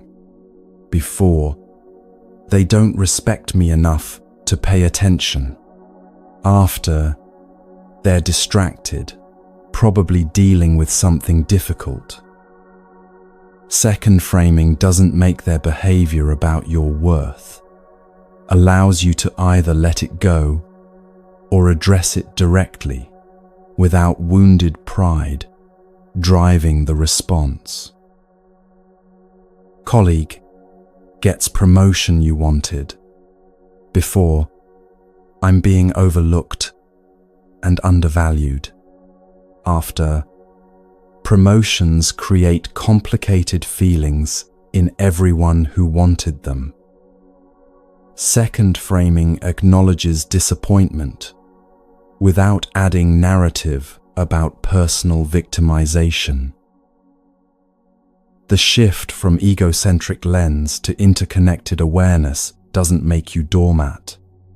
Actually makes you stronger, because you're not constantly reactive to everything that might threaten your importance. You can address problems without making them personal dramas, can set boundaries without wounded ego driving them, can ask for what you need without demanding special treatment. You've released toxic environment, examined harmful patterns, begun transforming anger, seen through compensation methods. Now you're questioning the lens itself, the self-centered filter that makes everything about defending and maintaining your importance. These are the external and emotional burdens you can identify and work with directly. But there are two more burdens remaining, both more subtle, both operating constantly beneath awareness. One lives in how your mind moves, the other in what your mind believes. Both foundational to everything else you're carrying. The sixth burden is one you might be carrying right now, this very moment, even as you listen to these words, trying to find relief from it.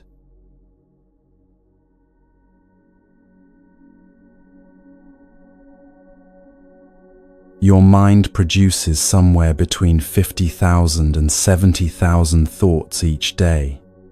Most of them you don't even notice. They run in the background like programs on a computer you forgot to close. But they're there, constantly, a stream of commentary about everything happening, everything that happened, everything that might happen. Most of these thoughts are repetitive, replaying conversations from yesterday, rehearsing ones that might happen tomorrow, judging what's happening right now. The same worries cycling through again and again. The same regrets revisited from slightly different angles. The same plans made and remade without ever being acted on. This mental noise exhausts you, even when you're not consciously aware of it. Like having a radio playing constantly in the background, even at low volume, it drains your battery. You wonder why you're tired when you haven't done anything physically demanding. Your mind has been running at full speed all day, generating thought after thought after thought, most of them serving no useful purpose. The Buddha described the untrained mind as a monkey jumping through trees. grasping at one branch, immediately reaching for the next, never settling, always moving, driven by restlessness it can't name or control. The monkey doesn't choose where to jump, it just jumps, reacting to whatever catches its attention. Your mind does this with thoughts, jumps from one to the next without your conscious direction. You're trying to focus on one thing, and suddenly you're thinking about something completely different. You didn't decide to think it. It just appeared, and your attention followed. Most people assume this is just how minds work, that you have no choice but to be carried along by whatever your mind produces. And in one sense, that's true. Thoughts will arise whether you want them to or not. You can't stop your mind from thinking any more than you can stop your heart from beating. Meditation changes your relationship with thinking, moves you from prisoner to observer. Meditation isn't about stopping thoughts. That's the most common misconception, and it causes most people to give up before they've really started. They sit down, close their eyes, try to empty their mind, and within seconds, thoughts flood in. I'm doing this wrong, they think. My mind is too busy for meditation. A busy mind isn't the obstacle to meditation. It's the normal condition meditation works with. You're not trying to achieve some supernatural state of thoughtlessness. You're learning to see thoughts clearly enough that they stop controlling you. A sage once spent decades trying to master this, and what he discovered changed how he understood his own mind. His name was Muga, and he lived in a forest, practicing meditation with an intensity that bordered on desperation. His goal was simple: still the mind completely, reach perfect concentration, achieve the kind of mental silence he'd heard other meditators describe. He'd heard stories of monks who could sit for hours without a single thought arising. Masters who'd achieved such perfect concentration that external sounds didn't register, physical discomfort didn't register, time itself seemed to stop. That's what he wanted, that perfect stillness, that complete control over his own mental processes. So he sat every morning before dawn, every evening after dark, and often throughout the day when responsibilities allowed. He'd find a spot under a tree, settle into posture, close his eyes, and attempt to stop his mind from producing thoughts. The first few minutes were always the hardest. He'd barely settled before thoughts started appearing, memories from childhood surfacing without invitation, plans for tomorrow forming without his conscious input, judgments about his meditation practice. This is going well. This is going poorly. Why am I so distracted today? He'd push them away, try to return to emptiness, but pushing one thought away just made space for another to appear, like playing a game where you hit one mole and 3 more pop up. Years passed this way. He sat daily, fighting his thoughts daily, failing daily. Some days he'd achieve brief stretches of quiet, maybe 30 seconds, maybe a minute, before the next thought appeared and shattered his concentration. The frustration grew with each session. Why can't I control my own mind? Other people seem to manage it. Teachers spoke of concentration so deep that hours passed like moments. Yet here he was, unable to maintain focus for even 5 minutes without his mind wandering off to some trivial concern. He tried harder, extended his meditation sessions. If shorter sits weren't working, maybe longer ones would. Adopted stricter discipline, waking earlier, sitting later, eating less to reduce the body's distractions. Studied more texts about concentration, looking for the technique he must be missing, the secret method that would finally give him control. But the harder he tried, the worse it got. His mind became a battlefield. Him on one side, his thoughts on the other, engaged in constant warfare. Every thought that arose was an enemy to be defeated. Every moment of distraction was a failure to be ashamed of. Every meditation session became an exercise in self-criticism. The emotional reality of this approach was exhausting. He'd finish a meditation session more agitated than when he'd started. Instead of peace, he found tension. Instead of clarity, he found frustration. Instead of freedom, he found a prison where he was both prisoner and guard, constantly punishing himself for infractions he couldn't seem to stop committing. And the thoughts kept coming. In fact, the harder he fought them, the louder they became, like turning up the volume on that background radio instead of turning it down.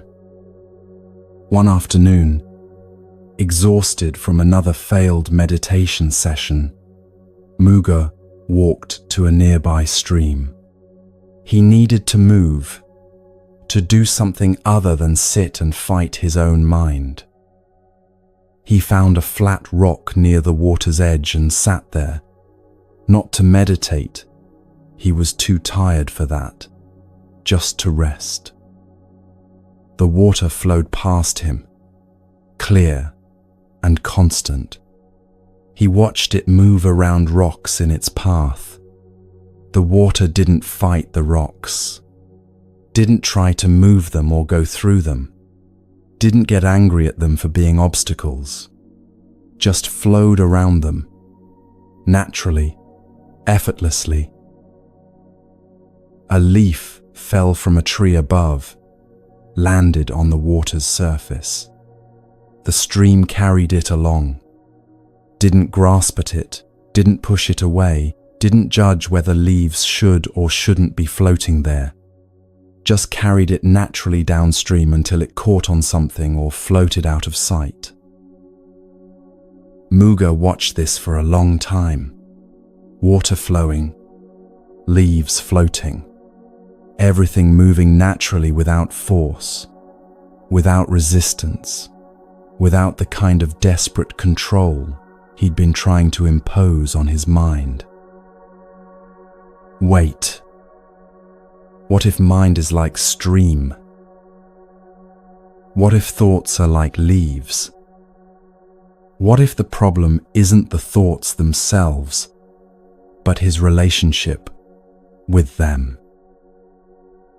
He'd been treating thoughts like enemies to destroy, but the stream didn't treat leaves as enemies. The stream didn't treat rocks as enemies.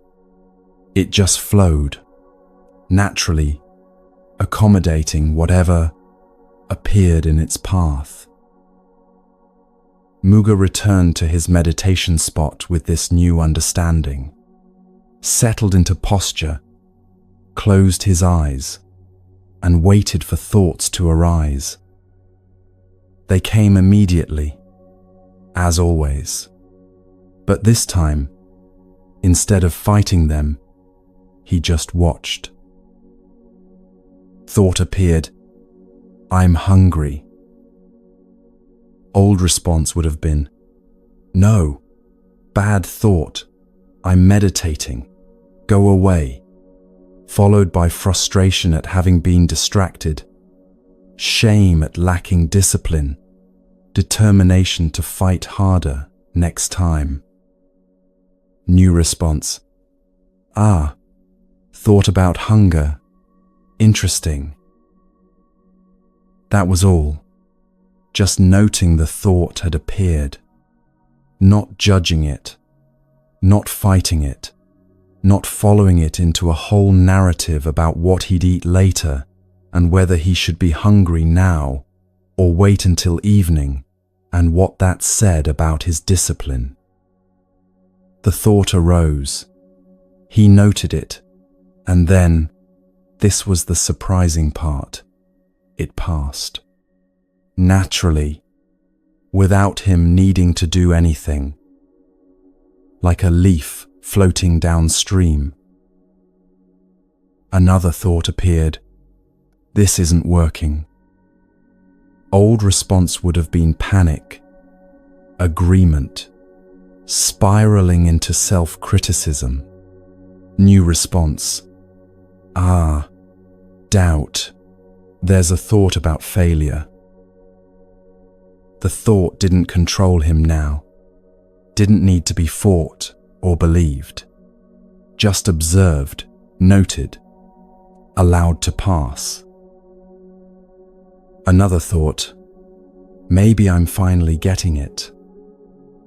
Old response would have been excitement, grasping, trying to hold on to this, success.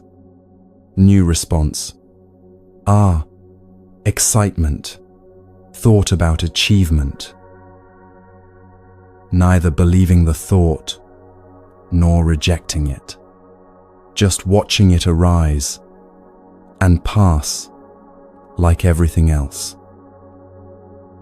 He practiced this way for weeks, months, not fighting thoughts, not following them, just observing them with the same neutral attention the stream gave to leaves floating on its surface.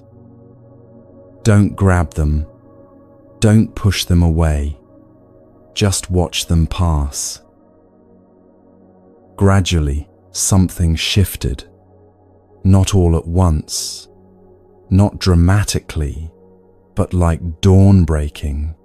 You don't see the exact moment darkness becomes light. You just suddenly notice it's day. Thoughts still arose. They never stopped arising.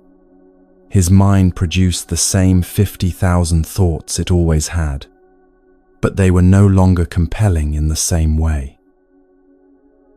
He could watch the thought, "I'm failing at this," without believing it.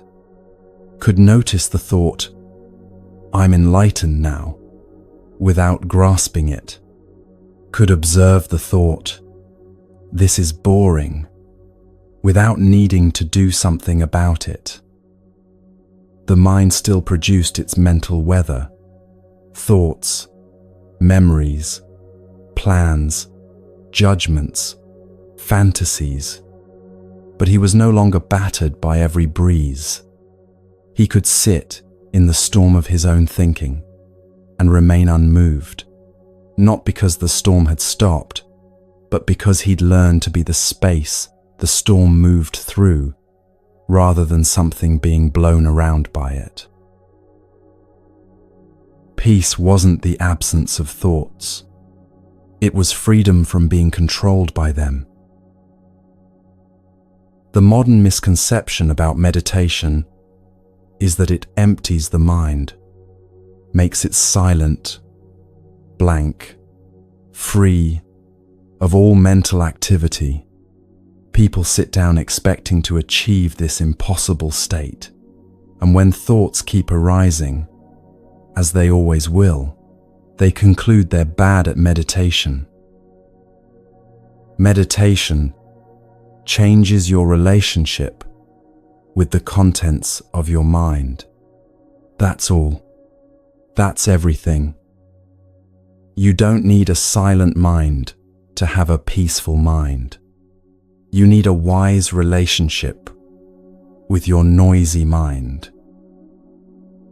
Think about being in a room with a loud television.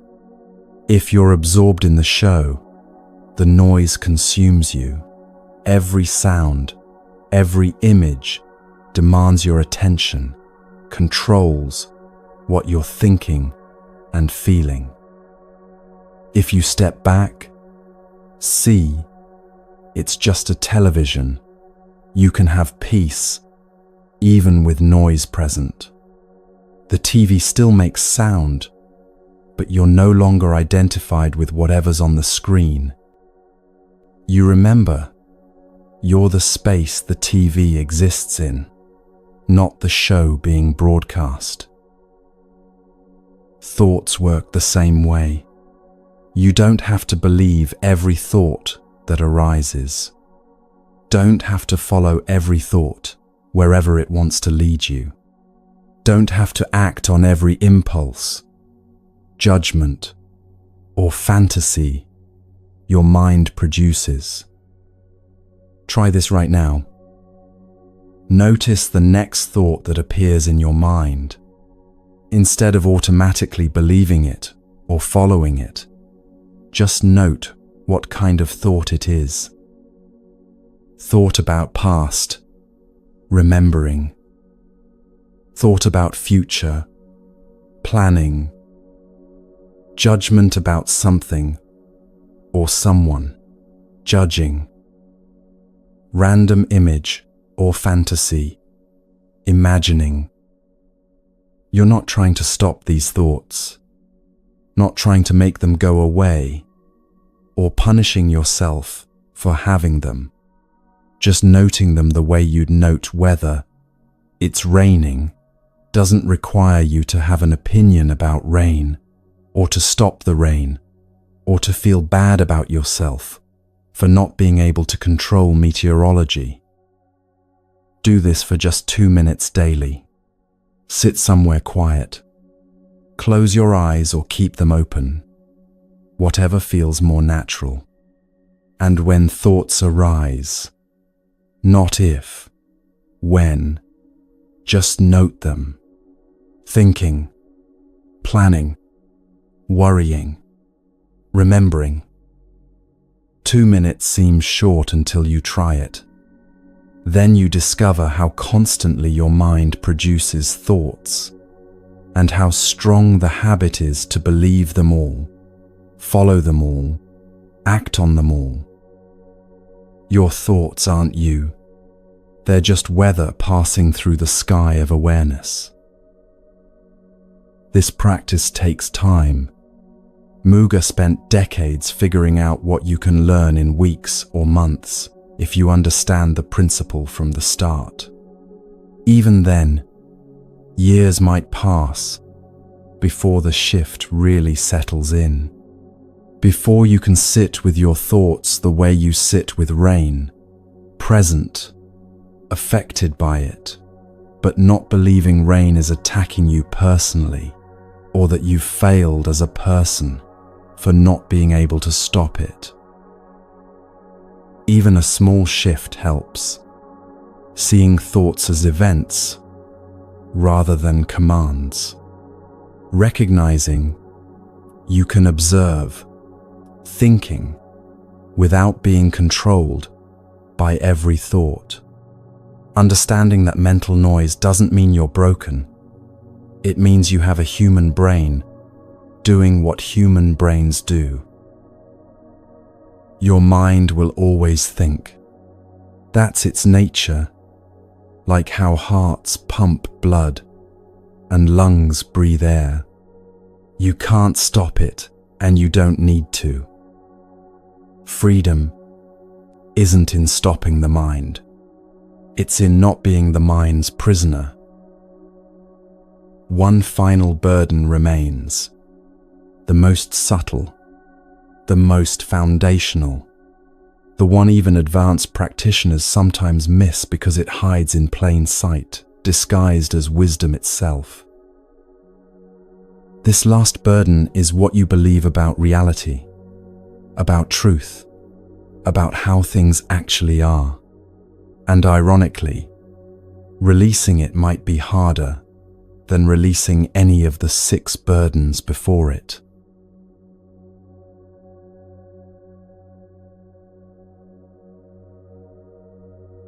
The irony of the spiritual path is that you can become attached to beliefs about liberation, attached to the very teachings meant to free you from attachment. I must practice this way. Only this tradition is valid. Truth looks like this. Even I must let go becomes another thing to grasp. You start the path carrying burdens, toxic environment, harmful patterns, anger, compensation methods, egocentrism, mental noise. You learn to release them one by one. Then you discover you've been picking up new burdens along the way.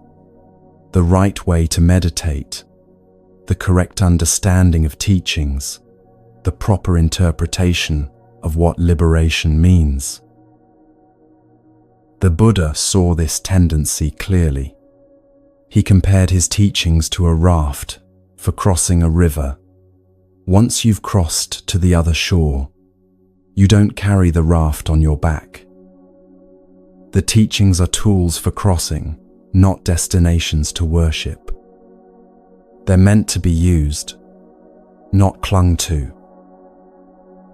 This final freedom means releasing even correct views, seeing truth directly instead of through the filter of concepts about truth. Not because concepts are wrong, they can point accurately toward reality, but because the map isn't the territory, and staring at a map of water doesn't quench thirst. A scholar once learned this in the most humbling way possible. His name was Attadatta, and he was renowned throughout the region for his mastery of Buddhist teachings. He'd memorized the entire canon, every discourse, every verse, every instruction the Buddha had given. He could recite any teaching perfectly, from memory, without hesitation. Students traveled for weeks to study with him. They'd arrive exhausted from the journey and leave months later with notebooks full of his explanations, his interpretations, his scholarly insights into what each teaching really meant. He had a reputation for being able to answer any question about the teachings, resolve any apparent contradiction, explain any difficult passage. Attadatta took pride in this mastery, not in an obvious way. He didn't boast or show off, but underneath his humility lived a quiet certainty. I know the Buddha's teaching completely. He could trace the evolution of any concept through different discourses, could explain how the teaching on emptiness related to the teaching on dependent origination, related to the teaching on non-self, could cite chapter and verse to support any point he made. His understanding was comprehensive, precise, internally consistent. One afternoon, a simple forest monk arrived at the monastery. Word had reached him about Attadatta's reputation, and he'd come to pay respects during his wandering. This monk had no scholarly training. He was barely literate, could recognize enough characters to read basic instructions, but couldn't recite even a single discourse from memory. He'd spent the last 20 years living alone in the forest, practicing meditation, growing his own food, seeing almost no one. But something about his presence stopped people in their tracks. He moved with a quality of ease that wasn't effort or performance. When he sat, he simply sat, not performing sitting, not thinking about sitting, just sitting. When he ate, he simply ate. There was no gap between him and what he was doing. No commentary running in the background about whether he was doing it correctly. Attadatta noticed this immediately.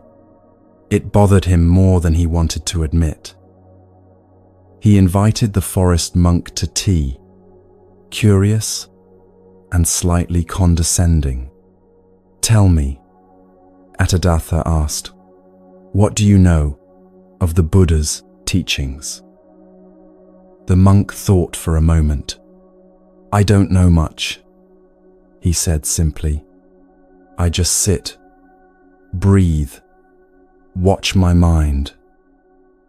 Attadatta felt a flash of superiority. This monk was ignorant of the vast body of teachings he'd spent decades mastering.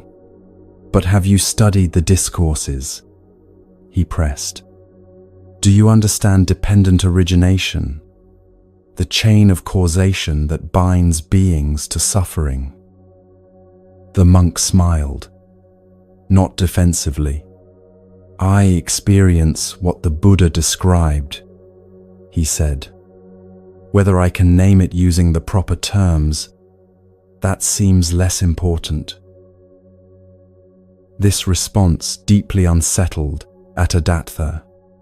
How could this monk claim to experience the teachings without understanding them properly?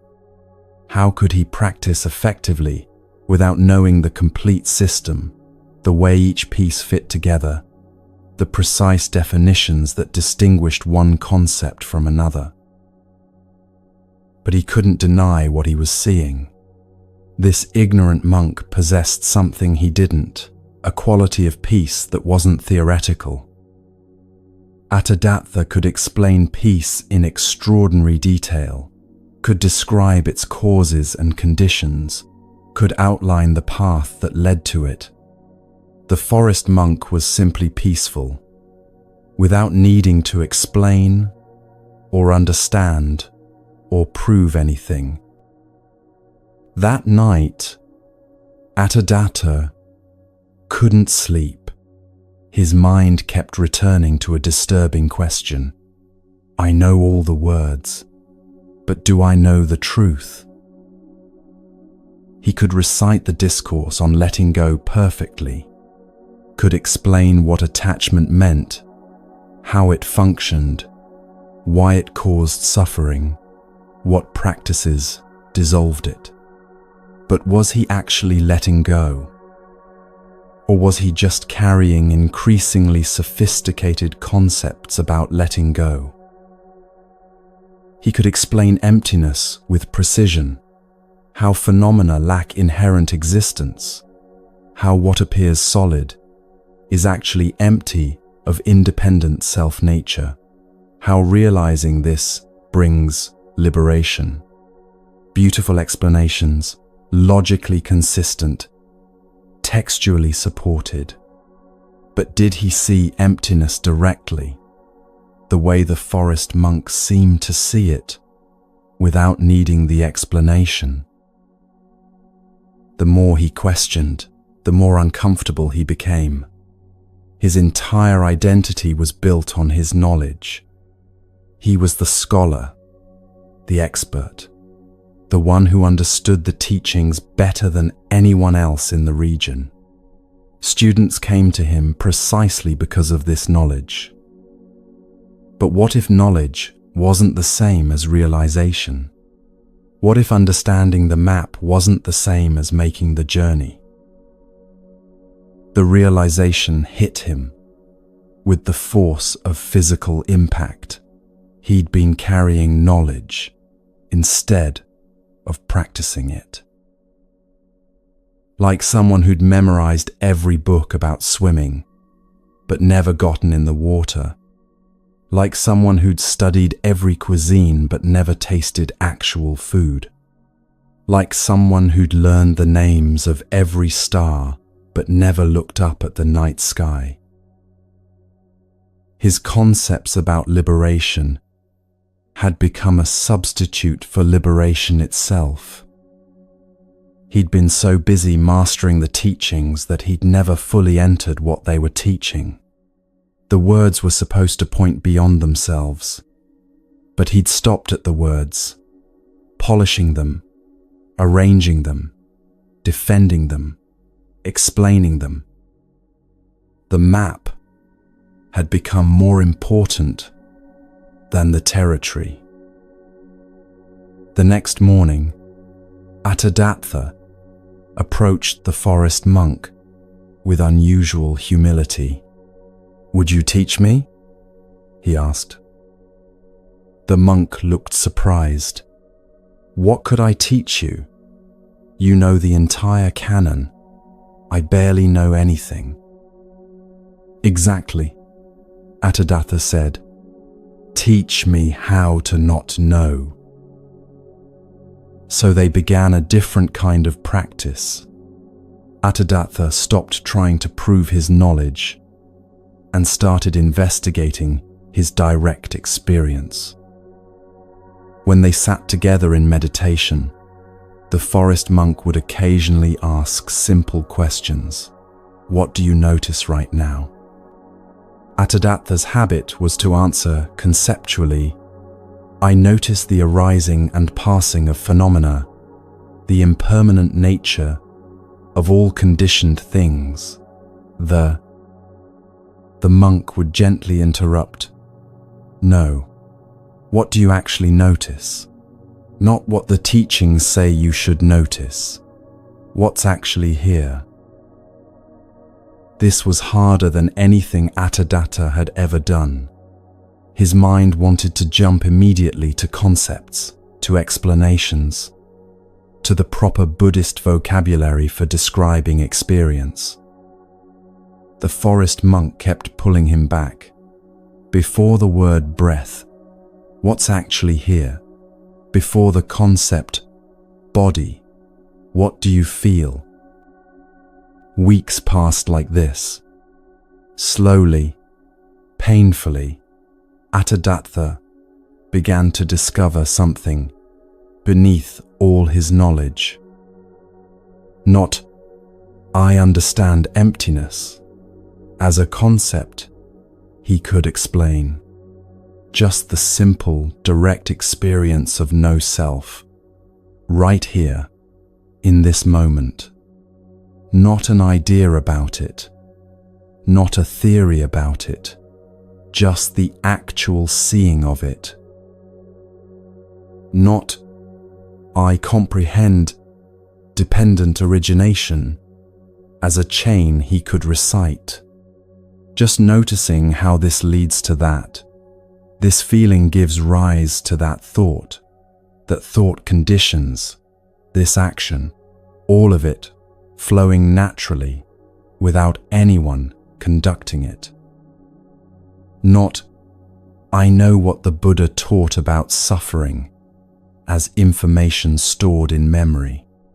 Just the direct recognition of how grasping creates tension, how releasing brings ease, felt immediately in his own body and mind.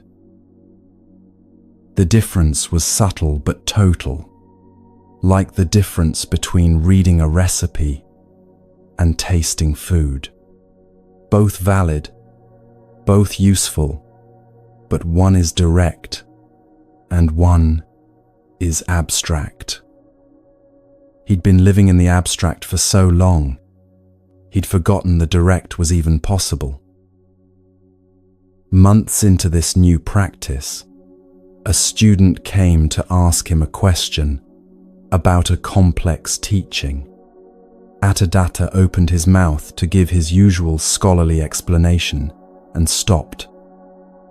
"I could explain the teaching to you," he said slowly, "but the truth isn't in the explanation I would give. It's in the direct seeing the teaching points toward. Would you like to practice seeing it together?" The student looked confused. "But isn't understanding the teaching important?" "Understanding is useful," Attadatta said. "Like knowing the directions to a place is useful. But having the directions isn't the same as arriving there. I spent years collecting better and better directions, more and more detailed maps. Never occurred to me to actually make the journey. This final teaching is the hardest because it includes itself. Don't be attached to views. Is itself a view? Release your concepts. Is itself a concept? Even this teaching about releasing teachings becomes something you could grasp and carry and defend. But it points to something beyond views altogether. Direct experience. Not ideas about reality, but reality itself, unfiltered by conceptual overlay. The modern parallel is reading about happiness versus being happy. You can study the psychology of joy, understand the neuroscience of well-being, master the philosophy of contentment. All valuable knowledge. Or you can just be happy when happiness arises, without needing to analyze it, categorize it, or compare it to descriptions in books. You've now encountered 7 teachings about letting go. Release toxic environment. Untangle harmful patterns. Transform anger into patience. See through compensation methods. Release egocentrism through compassion. Quiet the discursive mind through meditation. Release rigid views through wisdom. Beautiful teachings, potentially useful teachings, and also don't carry them as new burdens. Not, I must let go correctly according to these 7 steps. Not, I have to implement all 7 teachings perfectly, or I've failed. Not, these are the only valid approaches to freedom. Just, opportunity to release, if it feels right. Test each teaching in your own experience. Does it actually lighten your burden, or just give you a more sophisticated burden to carry? Does it create more space in your life, or fill that space with new obligations? Does it bring you closer to direct experience, or give you better concepts to think about? These teachings aren't rules to follow. They're invitations to experiment. Try releasing your toxic environment and see what changes. Try noting your thoughts without believing them and notice what shifts. Try viewing your suffering as universal rather than personal, and feel whether that brings relief. If a teaching helps, use it. If it doesn't, set it aside. The teachings serve you, you don't serve the teachings. And remember, the goal isn't to master 7 teachings about letting go. The goal is to actually let go. You've sat with this entire journey. 7 burdens named and examined: environment, patterns, anger, compensation, ego, mental noise, rigid views. This isn't a checklist to perfect, not a program to complete, or a test to pass.